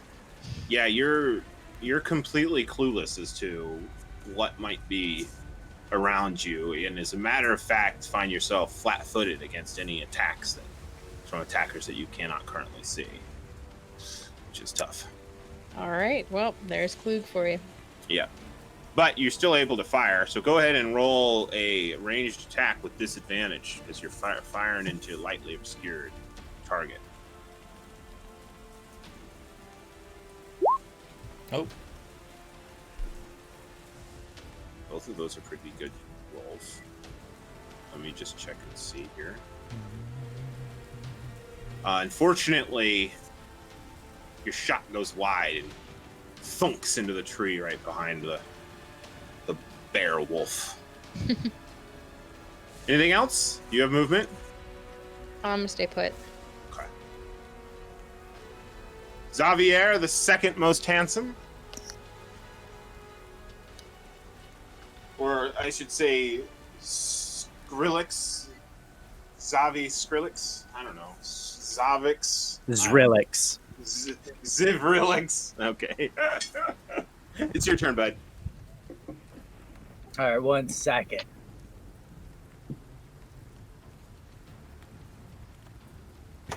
Xavier would reach out, holding his hands and placing them on Sir Davish, using heroism, speaking a few words of inspiration to him. Okay, nice. Oh. What's heroism? All right. Ah. Immune to being frightened and gains more temporary hit points. All right. So his spellcasting ability is. Whoa. Okay, so it's not going to happen quite yet. So this is interesting. You're going to need to remember this because you're going to gain. Xavier, what's your spellcasting ability modifier? Do you have a 16 or a 15 in charisma? 1 second. You have a 17, perhaps. I have a 17. Okay, so it will be +2 temporary HP at the beginning of each of your turns, Sir Davish. Oh. So remember that at the beginning of your turn, you're going to gain 2 additional temporary HP. But not yet. Gotcha. You are, however, immune from being frightened. Cool. Thank you. I thought Yeah. it was 3 for 17. 3. Yes, sorry. 3. Oh, 3. Gotcha. +3. Thank you, Kirk. I just brain farted that. I literally confirmed the number and then said the wrong result. That's hilarious. Yeah, watch that Madam Eve. Happens. Watch that Madam Eve, you know. Oh, yeah. Shell game. All right. Xavier, do you have any more actions you'd like to take? After giving him heroism, Xavier would rhythmically rush past Alkier, singing a melody of inspiration, giving him bardic inspiration, ending his turn standing next to what's her name again? Ira. Ira. Arena, or Ira, as Ira. as you've been asked to refer to her. All right, go ahead and move your token, and we'll move on to DeWoof. So my trigger, if it doesn't look like it's going to respond to what Tados was saying, I will end up attacking it. All right, well, it's coming for you. So Oh, good. Well, as soon as it engages with me, I'm attacking it. it pounces on you with feral ferocity, and speed. Go ahead and make your reaction. Ferocity. Shitty. 15? Ooh, 15 will hit. Okay.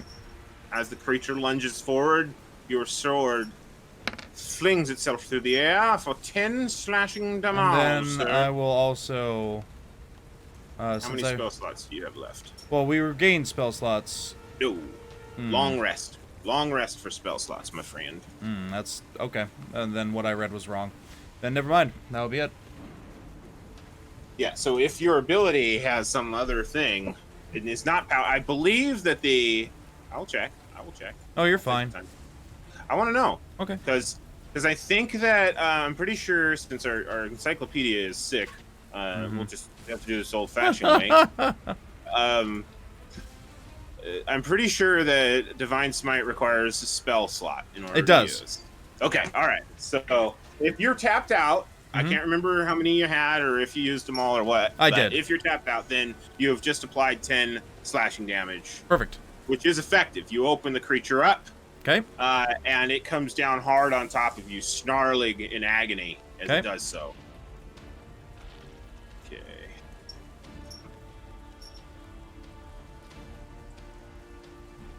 Come on, give me a. Okay, 23 to hit. Mm-hmm. All right, I need a strength saving throw from you as you take 11 piercing damage. The snout of this creature breaks your guard and finds purchase on your right shoulder. He's thrashing you about, and he's going to come down hard on top of you. And he does so. You are now prone beneath the creature. Okay. It bays, lets out a wild howl, and you can hear returning calls from all around. Irina looks about to you, Tados. Looks to you, Xavier. Reaches for her sword.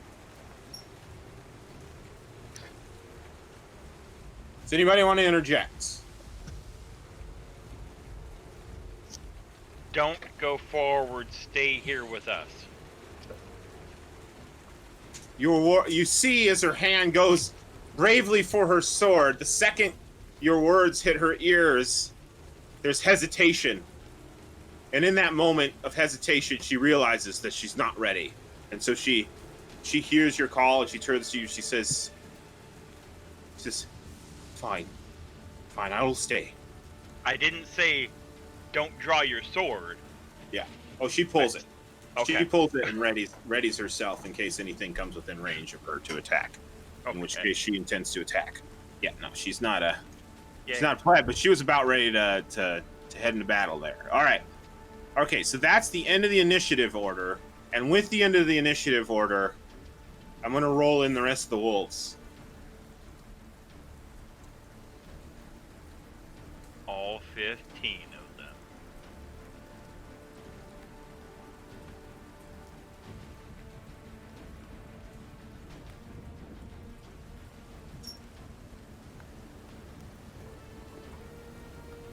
All right, I don't know what all you guys can see currently.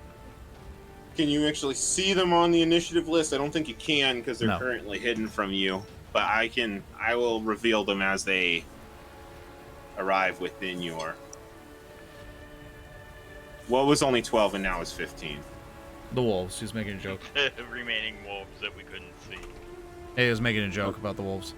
Oh, okay. All right. So, Alkir, it is still your turn. You still have first initiative.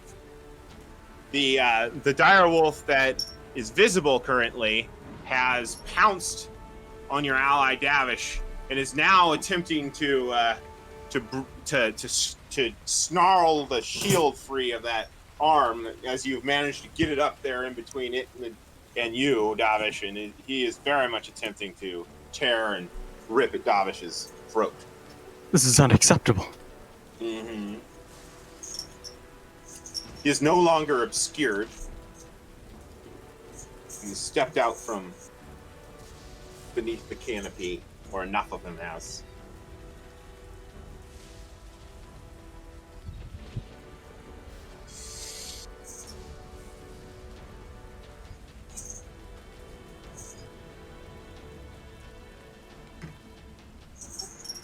All right, now Kiara is going to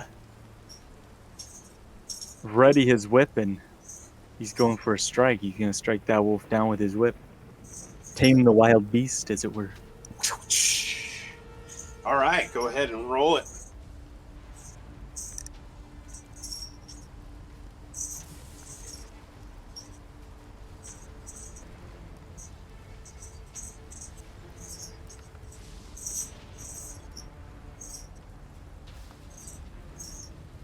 $13 to hit. 13 to hit. Will miss. Will miss. As your whip comes whipping around above you and then lashes out, the creature just happens to move out of the way at the last moment, and with a loud crack which echoes through the forest path, there's no. Steady your focus, ladies and gentlemen. This one's a quick one. Mm-hmm. All right. Are you done? I believe that'll do it. All right. From the south, a beast emerges. Jumping over the rock, a howl rings out as the creature bears down on Xavier.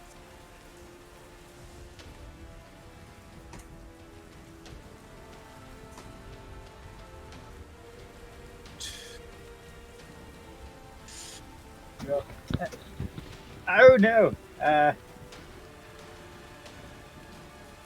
Xavier? Yes. 17 will hit. You will take 10 piercing damage, and I need a strength saving throw from you, sir.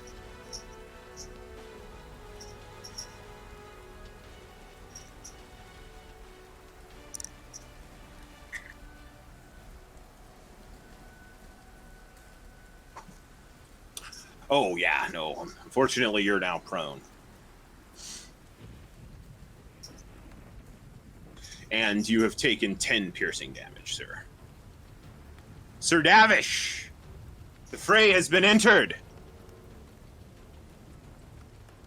This heavy beast thrashing and smashing at you as you lay on your back, fending it off as best as you can.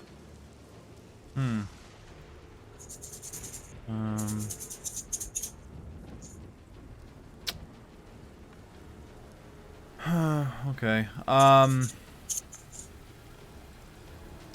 I would say, is there any way that I can use that beast dodging Alkier's whip to impose that I don't get disadvantage on a attack for prone? Well, you just have to stand up to do that. Oh, I thought it was. Half of your movement. I thought it was. You're not grappled. You're not grappled. Oh, perfect. Yeah, You're I'm not just gonna grappled, stand the you're hell up. You're just prone. So RP wise, you would just struggle your way to your feet and rejoin. Gotcha. I thought he had grappled me to the ground. No. Okay. Not grappled, just prone. Okay. So I will push off with immense strength this wolf as I jump to my feet. Yes. And I will excuse me. I will which is 15. I will back, just still engaged with the wolf. So we're still standing toe to toe, and I will attack it again. Okay, run. Roll your attack.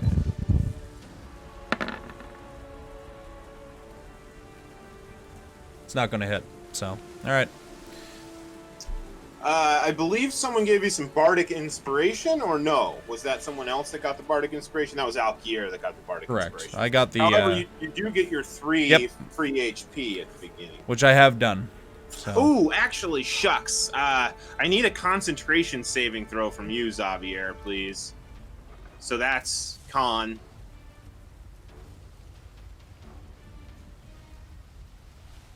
My bad, I forgot to apply damage to the young man. Okay, yeah, you were able to maintain concentration, so the HP is good. Perfect. And you're solid, and you got a miss. So yeah, he ducks out of the way as your blade whistles above his head. And then, from the north, another beast lunges forth.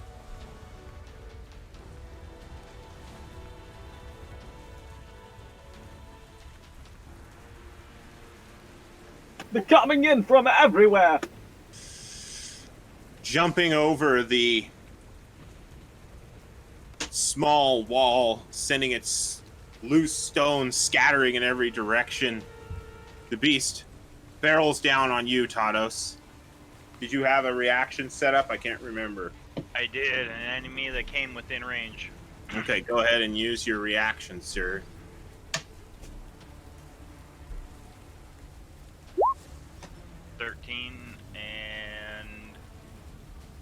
I'm gonna use my bardic inspiration. Yeah. Okay. That will gain you 6, right? D6, yeah, I believe so. Do it, baby. Yay! Okay. Yeah, 18. 18 hits for sure. Go ahead and Hell roll yeah. damage. Ha! You managed to something.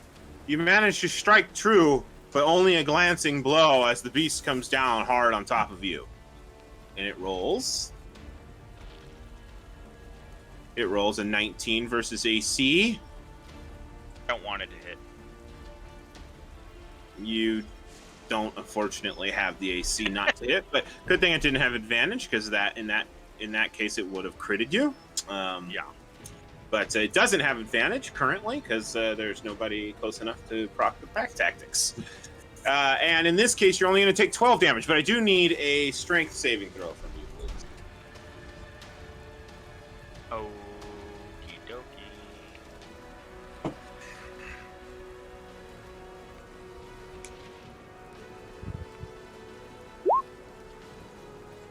Okay, yeah, you managed to keep your feet. Sweet. Fantastic. Good job. And only take the 12 damage. Torment. Shit has gotten real, sir. Now, There- I have a question on that. What's that, my dude? Being that wolf and Tormund and I all go simultaneously, is it NPs the mob goes first, or what happens? I'm confused. So you all three had the. So it just I hit a button and it gave me a turn order, and that's the turn Gotcha. order I used. Yeah. Okay, Yeah. I'm out. You're down. Yep. Okay. Tados drops beneath the beast.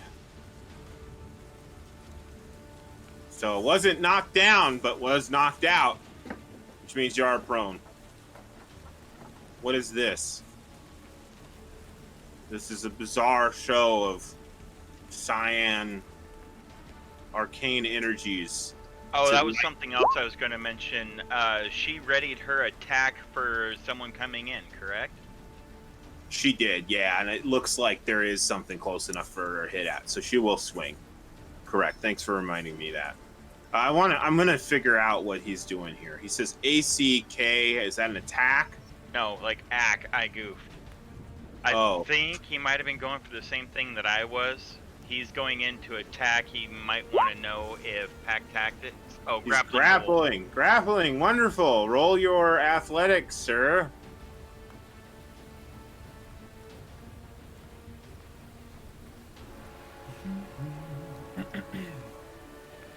Oh. Okay. Just clean this.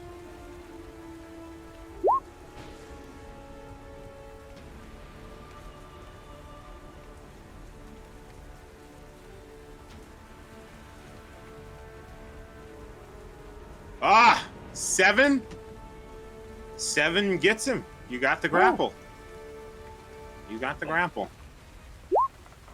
Distracted by his quarry, the wolf is suddenly taken off guard as the dwarf snatches it by its hind corners and rips it off of Xavier, just as Irene and Koliana's strike rings true. Now, because she accidentally waited a little while, she's going to end up with advantage because her target is now grappled, which is wonderful. So Nice, that good works job. great for everybody. Yeah, let's do it. Okay, here comes the oh fuck. She does not meet or beat AC, unfortunately. Jesus Christ. Okay, so he's got it. He's got this wolf held tight, bear hug. And we move on to Tados, which is going to be a death saving throw from you, please.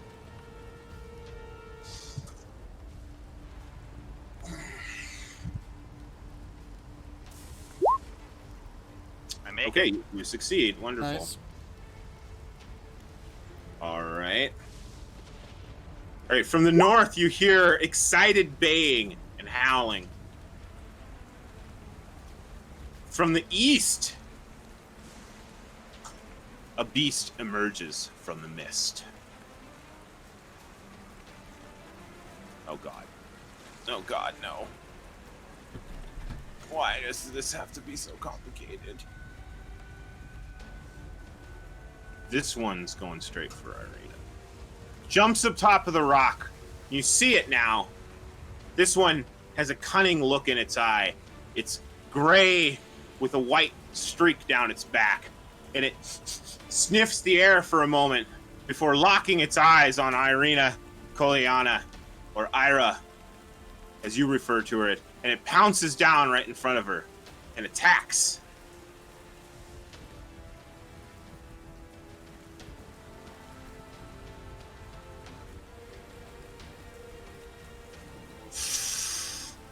The beast reaches out with its dripping maw and attempts to snatch at Irina, but she manages to defend herself. Nice. Fantastic. Klug. Klug here. Yes. All right. Quick question before I take an action. this character can play two-handed weapons. If both of those are blades, is that one action or two actions to attack with the blades? So it's an action to make your first attack, and then your bonus action will use your offhand. There are some, like I believe your offhand doesn't get your dex bonus or doesn't get your proficiency bonus. I'm not for sure. But let me. Proficiency. Doesn't get the proficiency bonus. So you would make 2 attack rolls, one with full stats and one that was -2, I believe, at this point. Correct? And one action to change weapon, right? No, that's an incidental. So you can just drop your. Well, you can pull one weapon. So do you already have a sword out? I had the crossbow out. You had the crossbow out. So if you want to get 2 weapons out, unfortunately, one of those would have to be an action because you only get one incidental. And I allow people to just drop weapons as a non thing, but then you want to have 2 swords. You would have to, unfortunately, Crossbow use master. action to combat. Okay. Yeah, but your crossbow can fire twice, and you can certainly use that to pretty good effect if you've got any bolts left. Yeah, but Yeah, crossbow master gives you 2 attacks with your single crossbow. Okay. It allows you to use both action and bonus action to attack. I also have action surge, so I could get 2 actions and a bonus action. Is that correct? Yeah, you could fire 3 bolts if you so chose. Or change weapon, draw 2 weapons and still make an attack. Okay. Final question. Are any of these things on the map dead, or are they all still in play? They're all Everything's still alive. still in play. All very much in play. Yeah, and mostly, for the most part, unwounded. The original direwolf, the older male, has been in battle with Alkir and Sir Davish and is not faring very well. But the other 3 seem little worse for the wear. Okay. And is the corpse still hanging there? Yes, yeah, there's still a corpse of Xavier hanging in the gallows. All right, Klug's not clever enough to deal with that one. Okay. So, seeing all the carnage behind, Klug just completely forgets that it's just still not up to speed on health, and decides to enter the fray, taking a shot at that one. Okay, the one that has just very nearly gored your friend. Yes. Tados. Yes. So I take a shot with that one with the crossbow.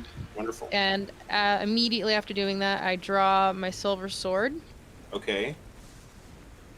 and move into attack. Okay. And I just go straight in. Nothing fancy. Okay. So you can still, as of this time, that would be your action and bonus action. So you could attack one more time with your sword, and then you could action surge to give yourself another action. That's up to you. But currently, because even though you did it a little out of order, I don't give a shit. You fire and you use your sword once. You can do it with both. Okay. Because you have crossbow master. So you move in with your sword and engage this creature the size of a bear. Your small, short sword gleaming, silvered. Will it strike true? I guess we'll find out. All right.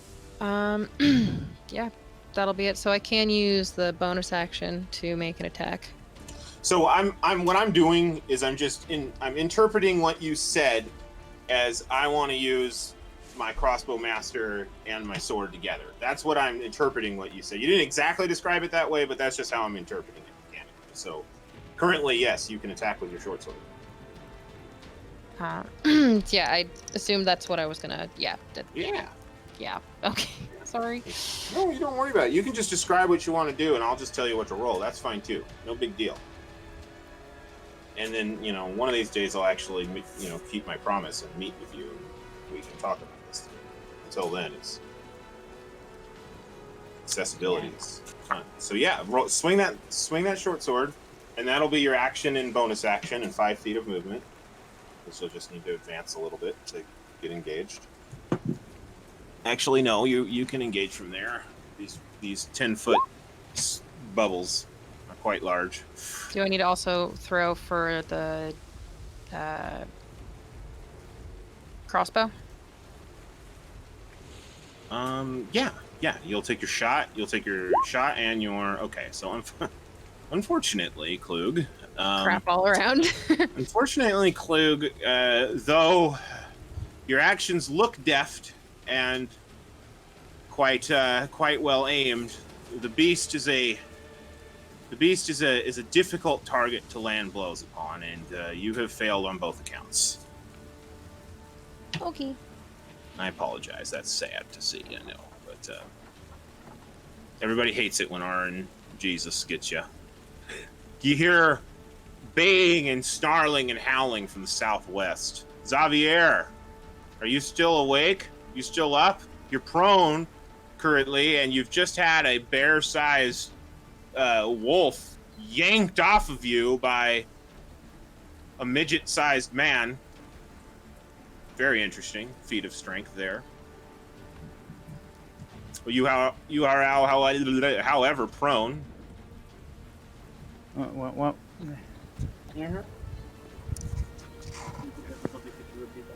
We had a little bit of a technical difficulty. Could you repeat the last, please?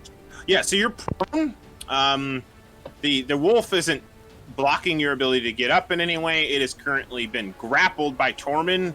It is pulling and tearing on at the earth, attempting to snap at you, but it has been pulled just out of range by Tormund, this tiny little man who has apparently gotten an iron grip on this bear-sized wolf. I will quickly stand and use my rapier to slash at the beast as it snaps at Xavier. Okay, wonderful. All right.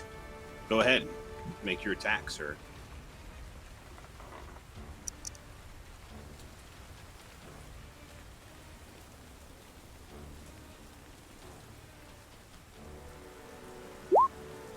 Oh! Nice. That's a crit. That's a critical hit. Roll damage. Take it. Hit the rapier button. Or the rapier word. Oh, that's a shitty roll on the second D8, but you got 8 damage in, bro. Not bad. You strike true, and the beast lets out a whimper and a howl. Takes 8 piercing damage. Hell yeah. That should be doubled. That should actually be 12.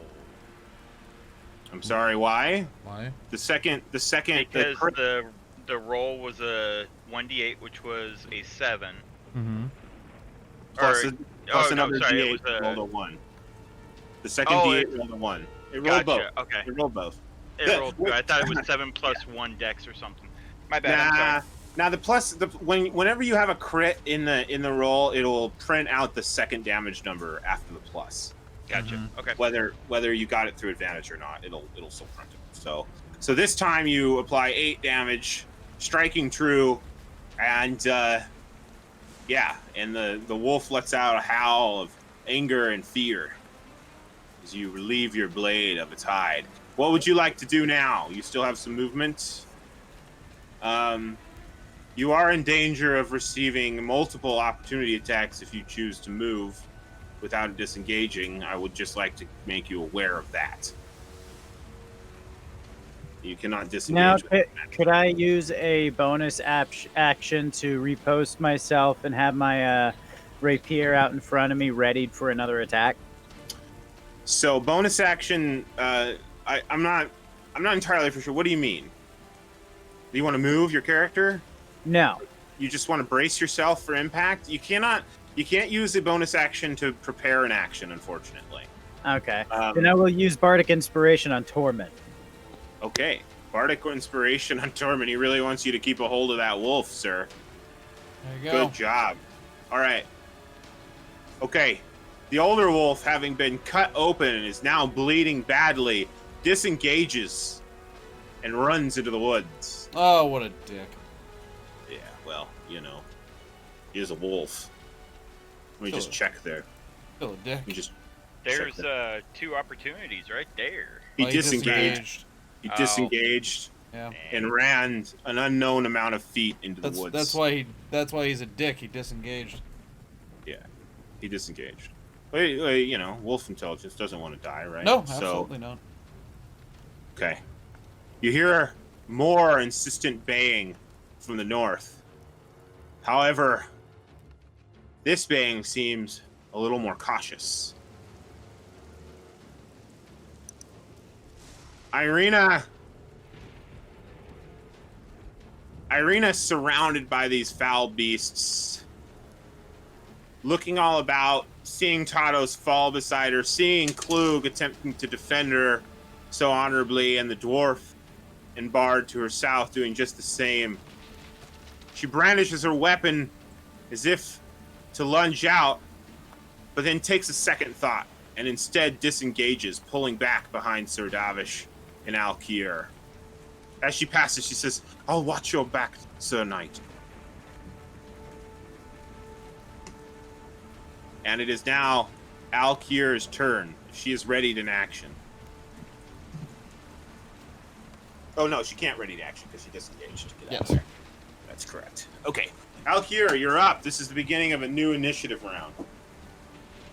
And the wolves are all the way over there? The ones you can see, you can still hear more out in the woods around you, but the ones that you can see. The one with the orange, what is that entailing? It's I been think attacked? I think somebody just wanted to target, so they painted it orange to tell me who they were in attack. And I just haven't deleted the... Yeah, so that one is mildly wounded, and the one to your direct south is wounded. The one to the east seems unwounded. I believe Alkier is going to run straight over to the location between Xavier and Tados. Yes, that's Tados above me. Yeah.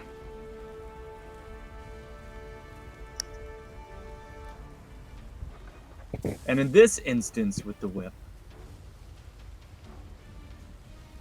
Alkier will strike down at the center of the two wolves. So that one? Sorry, of the three, the center of the three. Yes, that one. Okay. Okay. And he's going to strike.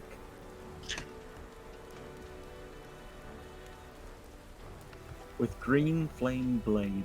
Ooh.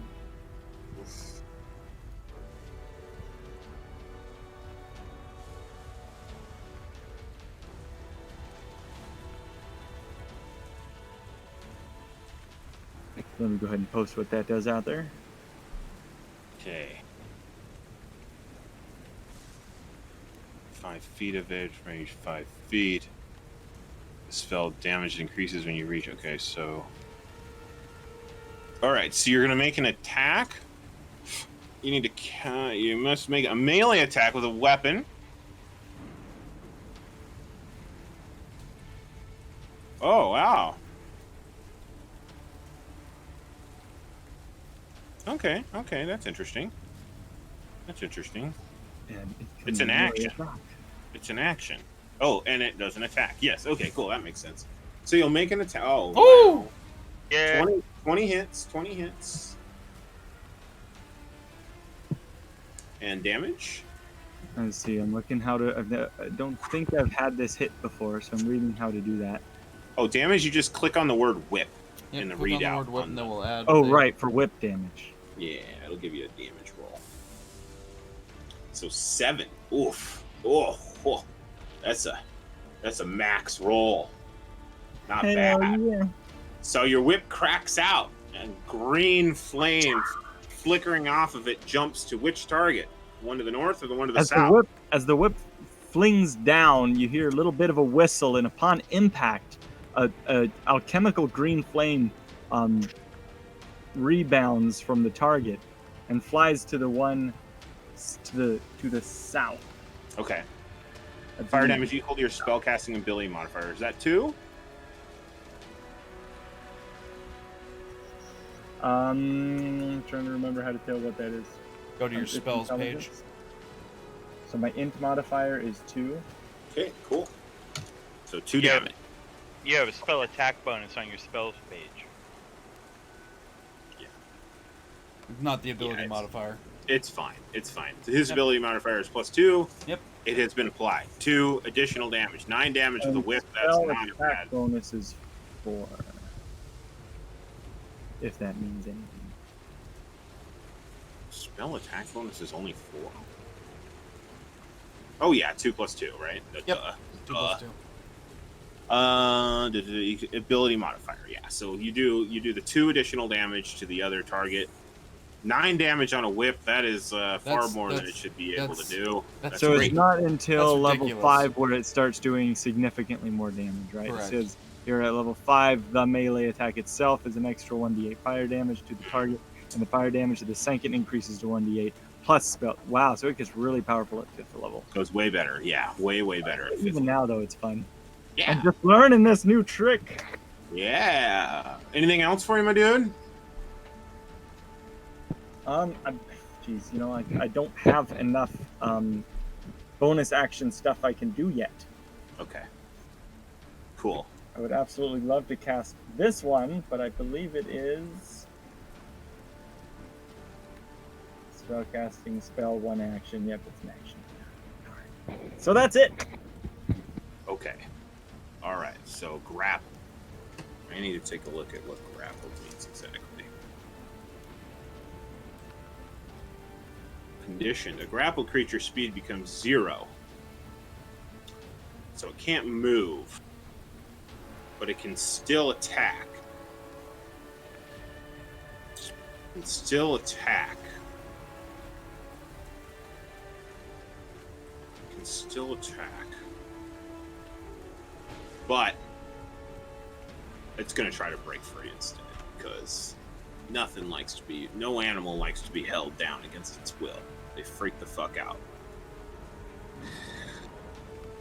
So go ahead and make me your roll, sir. Oof. Be hard pressed to hold on to him this time. 7 slashing.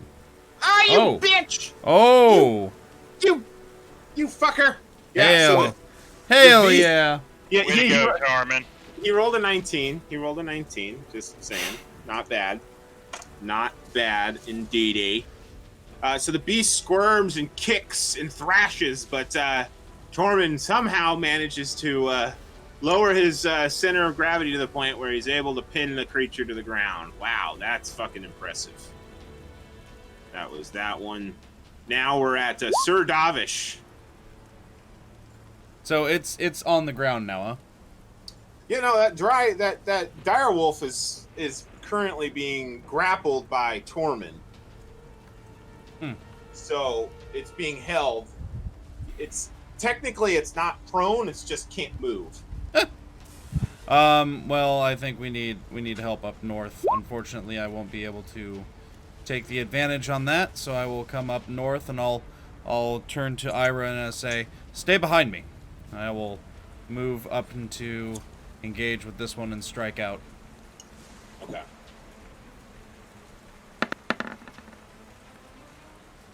It's not going to hit, so miss again. That would be my turn.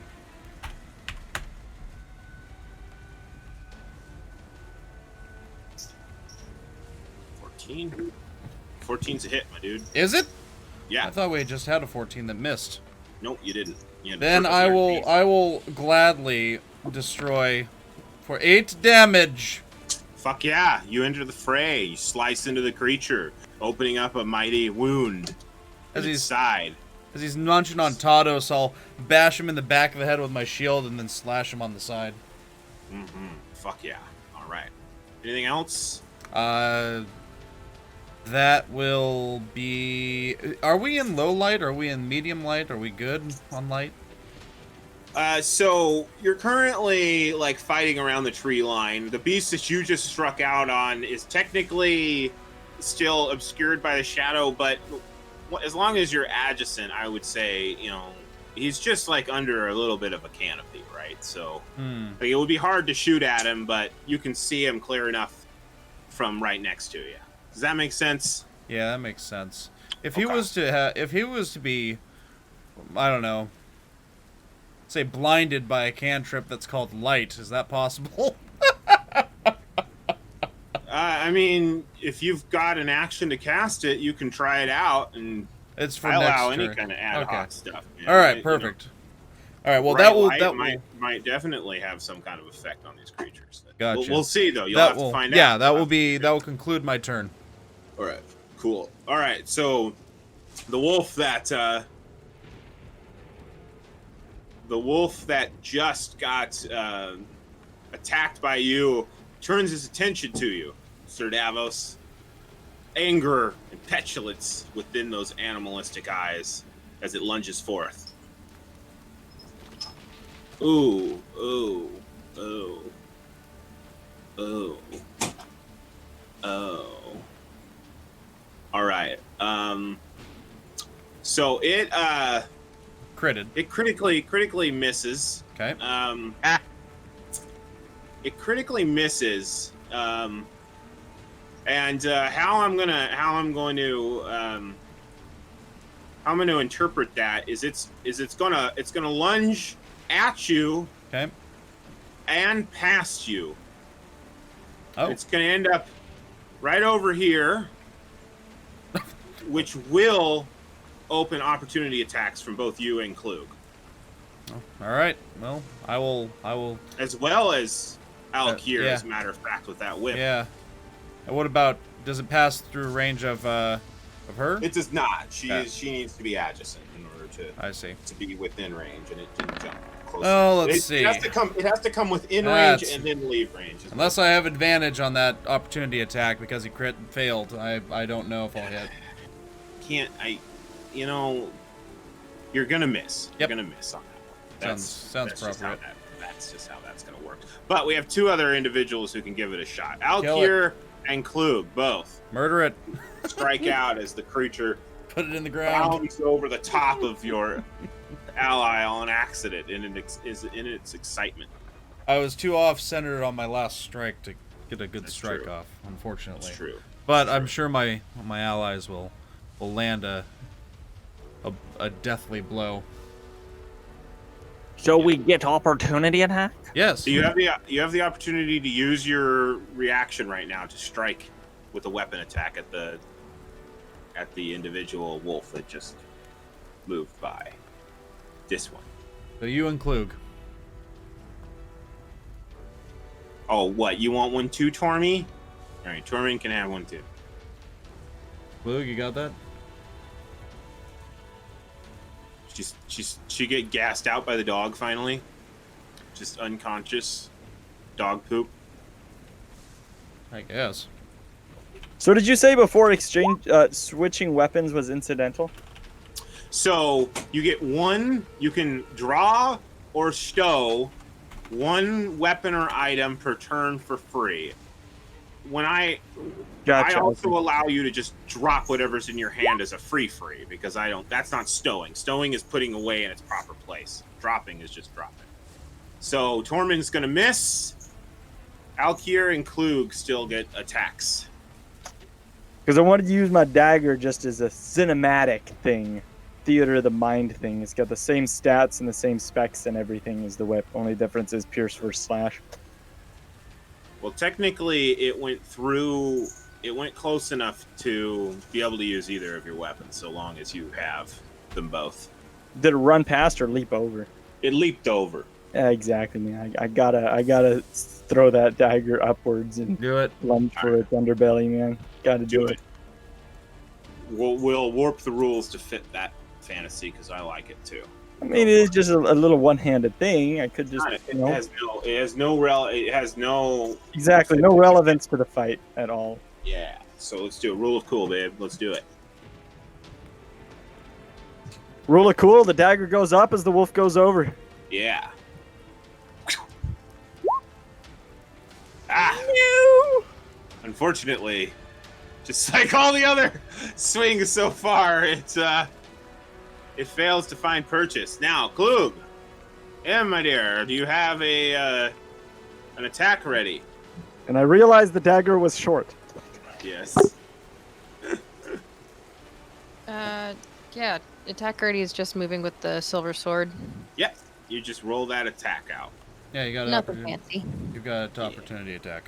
Opportunity attack. Anytime a creature leaves your range of control, which for you is 5 feet, anything that's within 5 feet of you attempts to leave 5 feet of you, you get to make an opportunity attack if you still have a reaction. Yeah. And in this case, that is true. So you can choose to strike out at this direwolf as it leaps over the lot of you. Okay. I'll go ahead for that. Okay, unfortunately, Ah. a miss as well.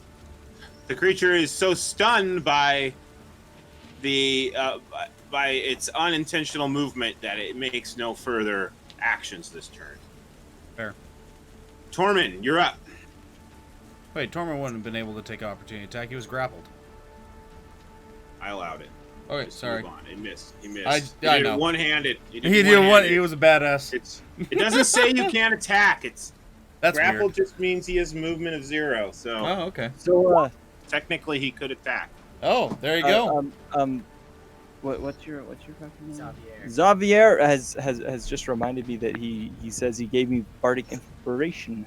He did. So you can roll a d8 to attempt to convert that hit into or d6. Sorry, to an attempt to convert that hit to a miss. However, 10 won't make it. 10 won't. Yeah, Yes. that's right. And I was about to say that. Oh, there you go. 13 has missed. You're dragging the wolf back. Okay. Ah. Ah, ah, ah. All right. So The dwarf is. I'm just going to allow you. That's awesome. I don't think he gets another chance to break free until his room. So, How and could we beating do it in the that? face. All right. So you're going to pull it back, And and then beating you're in going the to then you're going to strike it. You're going to strike it. Half movement. Okay, yeah, gotcha. He pulls it off. Xavier. It has not actually left your range yet. If he was able to pull it Oh, darn. 5 more feet, you could strike it, Xavier. I was going to ask if that's an opportunity attack, but that makes, yeah. He does. He pulls That's it. funny. Oh! Pulls it 5 more feet back and gives you the opportunity to attack it. So go ahead and roll out an attack roll, both of you. Corbin's going with a little ground and pound. Xavier is attempting awesome. to do a little skewer in the Oh! face action.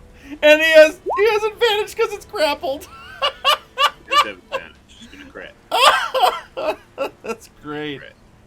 Oh, jeez. Tormund is gonna miss. Holy sh! Alkir is gonna hit for 13. Woo. Xavier. I forgot to change the name. Oh, that's right. Xavier, you land a critical blow. And the creature is now bleeding profusely. Woo, doggy. Anger wells up in Alkier after past events, his burned hair causing anger to well in his eyes as he curses in Infernal, swaying his rapier back and forth, lashing out at the beast. And Tormund, inspired by Xavier's earlier words of encouragement, Hey, there you has secured the hit. There you And go. applied 7 bludgeoning damage, Nice. crushing one of the wolf's hindquarters. Oof. As Xavier rips its face to ribbons with his deadly fast rapier. Dang. Tados, death saving throw, please. Hey, succeed. there you go. Good job. If I had lay on Okay. hands, I'd give it to you, but I don't. All right, from the north, I don't think I have them. Anyway. a beast emerges.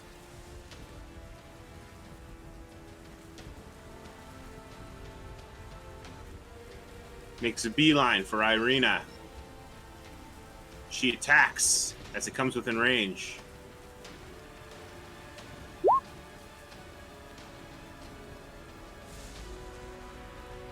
Her strike fails, unfortunately. And the beast attacks.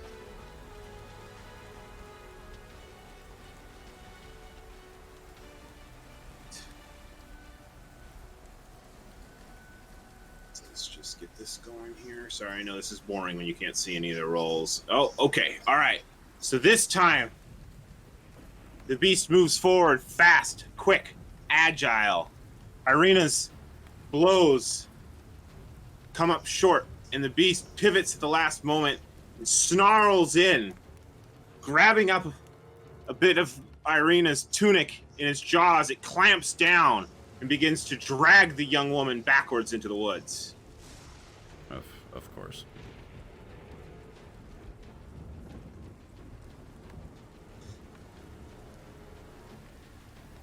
Okay. Another wolf, having tasted the lash of Alkir's whip, snarls. This large female specimen, gray with a white streak down her back, her eyes intelligent and cunning, her face a snarl with a red open wound from where the whip cleaved her. She pounces. 15 versus AC. I don't believe that hits you. Doesn't. Hey, there you go. Your dog. magical raiments, the enchantments in which you instilled yourself with, and your defensive dance spare you the beast's maw this time. Klug. All right. Can I make a movement and then an action and then a movement? Movement, action, movement? Yeah, absolutely. You have a total amount of movement, and you can split it up however you feel. I'll take an incidental and scream. We need to help Ira. All right. Before he even finishes saying it, Klug is already running in that direction. As I run across it, though, as I pass the body, I try to just with like kind of passing action cut it down. Okay. Is that possible? Yeah, are you going to be able to make a regular attack this round? I'm okay without making a regular attack, so I can take a bonus action. Yeah, you can cut down the body, of course. All right, I'll just take an action to cut down the body and stab it with the silver sword, just for shits and giggles. Okay, yeah.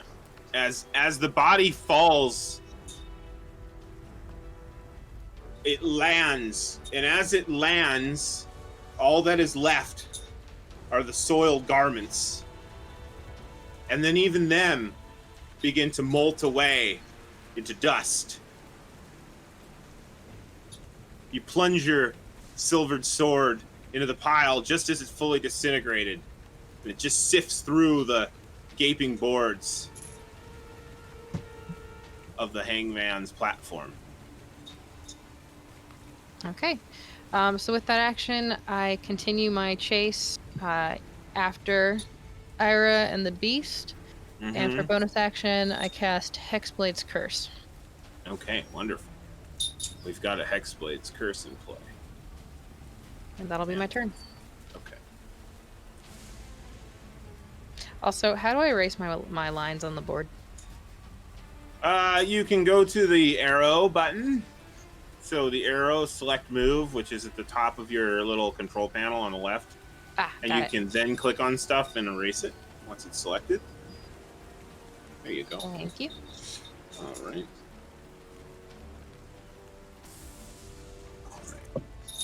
There is a baying from the south, a howl, and Xavier, your turn. Hearing the words from Sir Davish, he looks towards Tormund and says, "Do you have this wolf? Can I count on you to kill it?"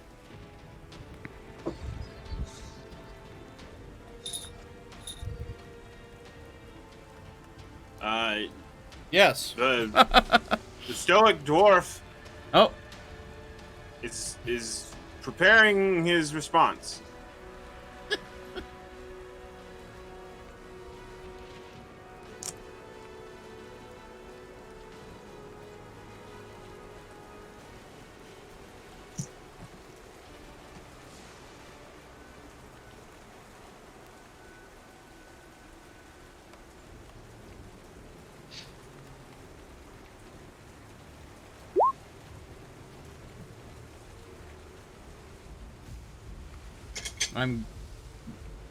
Yes.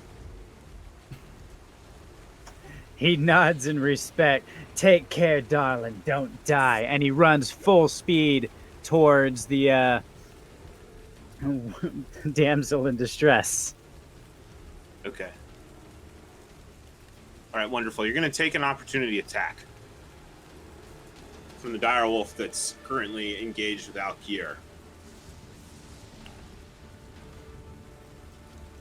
She whips over Alkier, reaching out with a wicked claw. She rakes across your back for 9 damage. I need a strength saving throw, please, if you're still up. No, I only have 9, so I'm down. You went down back here. Wonderful. So he makes his speech, takes 9 damage as he attempts to help your charge, and is unconscious.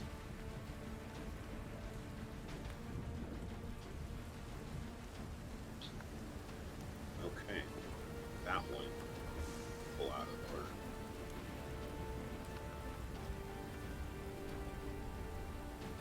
Irina. Klug, as you run towards Irina, you can see now that she's unhurt. The beast seems to have only gotten a hold of her clothing. And as she looks frantically back towards you, she brings her sword down across the front of her tunic and frees herself by slicing the fabric itself. She stumbles backwards away from the beast, whips off her cloak, and looks up to the darkened, overcast sky as she brings her blade to her own neck, and she said, "Hear me, fiend! Hear me this day. I will not allow you to have me. Call your beasts off, or I will draw this blade across my throat and end that which you seek so dearly." And with that, the initiative order ends, and so does the session. Good game, guys. We'll pick this up next week.